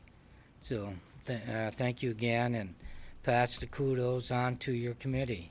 Thank you. With that, I got to recognize some employees. Mark Worry, from the Uniform Lieutenant from the Marquette PD, will have 25 years in July 12th. Tom Florick, Purchasing Supply Tech, will have 10 years in on July 14th. And Ben Weiler, Engineer, Marquette Fire Department, July 22nd, he'll have 10 years in. And I want to do some promotions to the retirement of Paul Anaretti. Ian Davis was promoted to the position of Captain Fire Inspector, so he was the one that replaced Paul Anaretti. Brian Phillips was promoted to Sergeant. Ben Weiler was promoted to Engineer, and Christopher Schertz was promoted to the position of Relief Engineer. And Mark O'Neill had been promoted to Supervisor at the Wastewater Treatment Plant, effective July 1st, 2013. So, anyways, congratulations to those people. And I would just like to commend the organizers for the parade this year. It was very awesome. Weather was very nice. Probably the largest crowd we had in years for that for the parade route. And one of the things I wanted to also thank is the International Food Fest for their 28th annual hosting of the Marquette County Exchange Club organization Food Fest down at Matson Park, which they've donated over $750,000 over the years. So there's a nonprofit organization that helps the communities. And again, thank you to the 4th of July Fireworks Committee. You people did an awesome job. And the Pyrotech and the company from the owner of the Pyrotech. And I'd like to thank Richard M. Joplin, American Legion Post 44 Marquette, past commanders, Post 44 historian, and Master Ceremonies Mike Trickey, Post 44 Commander Carl Morrison, and all of the Post 44 members who invited me to be the keynote speaker on July 4th for the Veterans Memorial Rededication Ceremony. And that was awesome. And now they're up to about 1,700 bricks in memories of veterans present and from the past. And also thank Pete Schelleful and his committee for putting all the American flags around Harlow Park. Nothing but positive comments from the public for doing that, because it really dressed up that area. And again, thank you to American Legion 44 for all they do for the veterans. Also, I'd like to turn this portion over to the city manager and have him announce when his next community office hours will be. Thank you, city manager. Thank you, Your Honor. Next community office hours will be this Wednesday, July 10th, from 10 to 12 at the community conference room on the first floor of the Peter White Public Library. We'll look forward to anybody coming down and sharing their good ideas on how to make Marquette a better place. Thank you, Your Honor. Thank you, and with that, we're adjourned.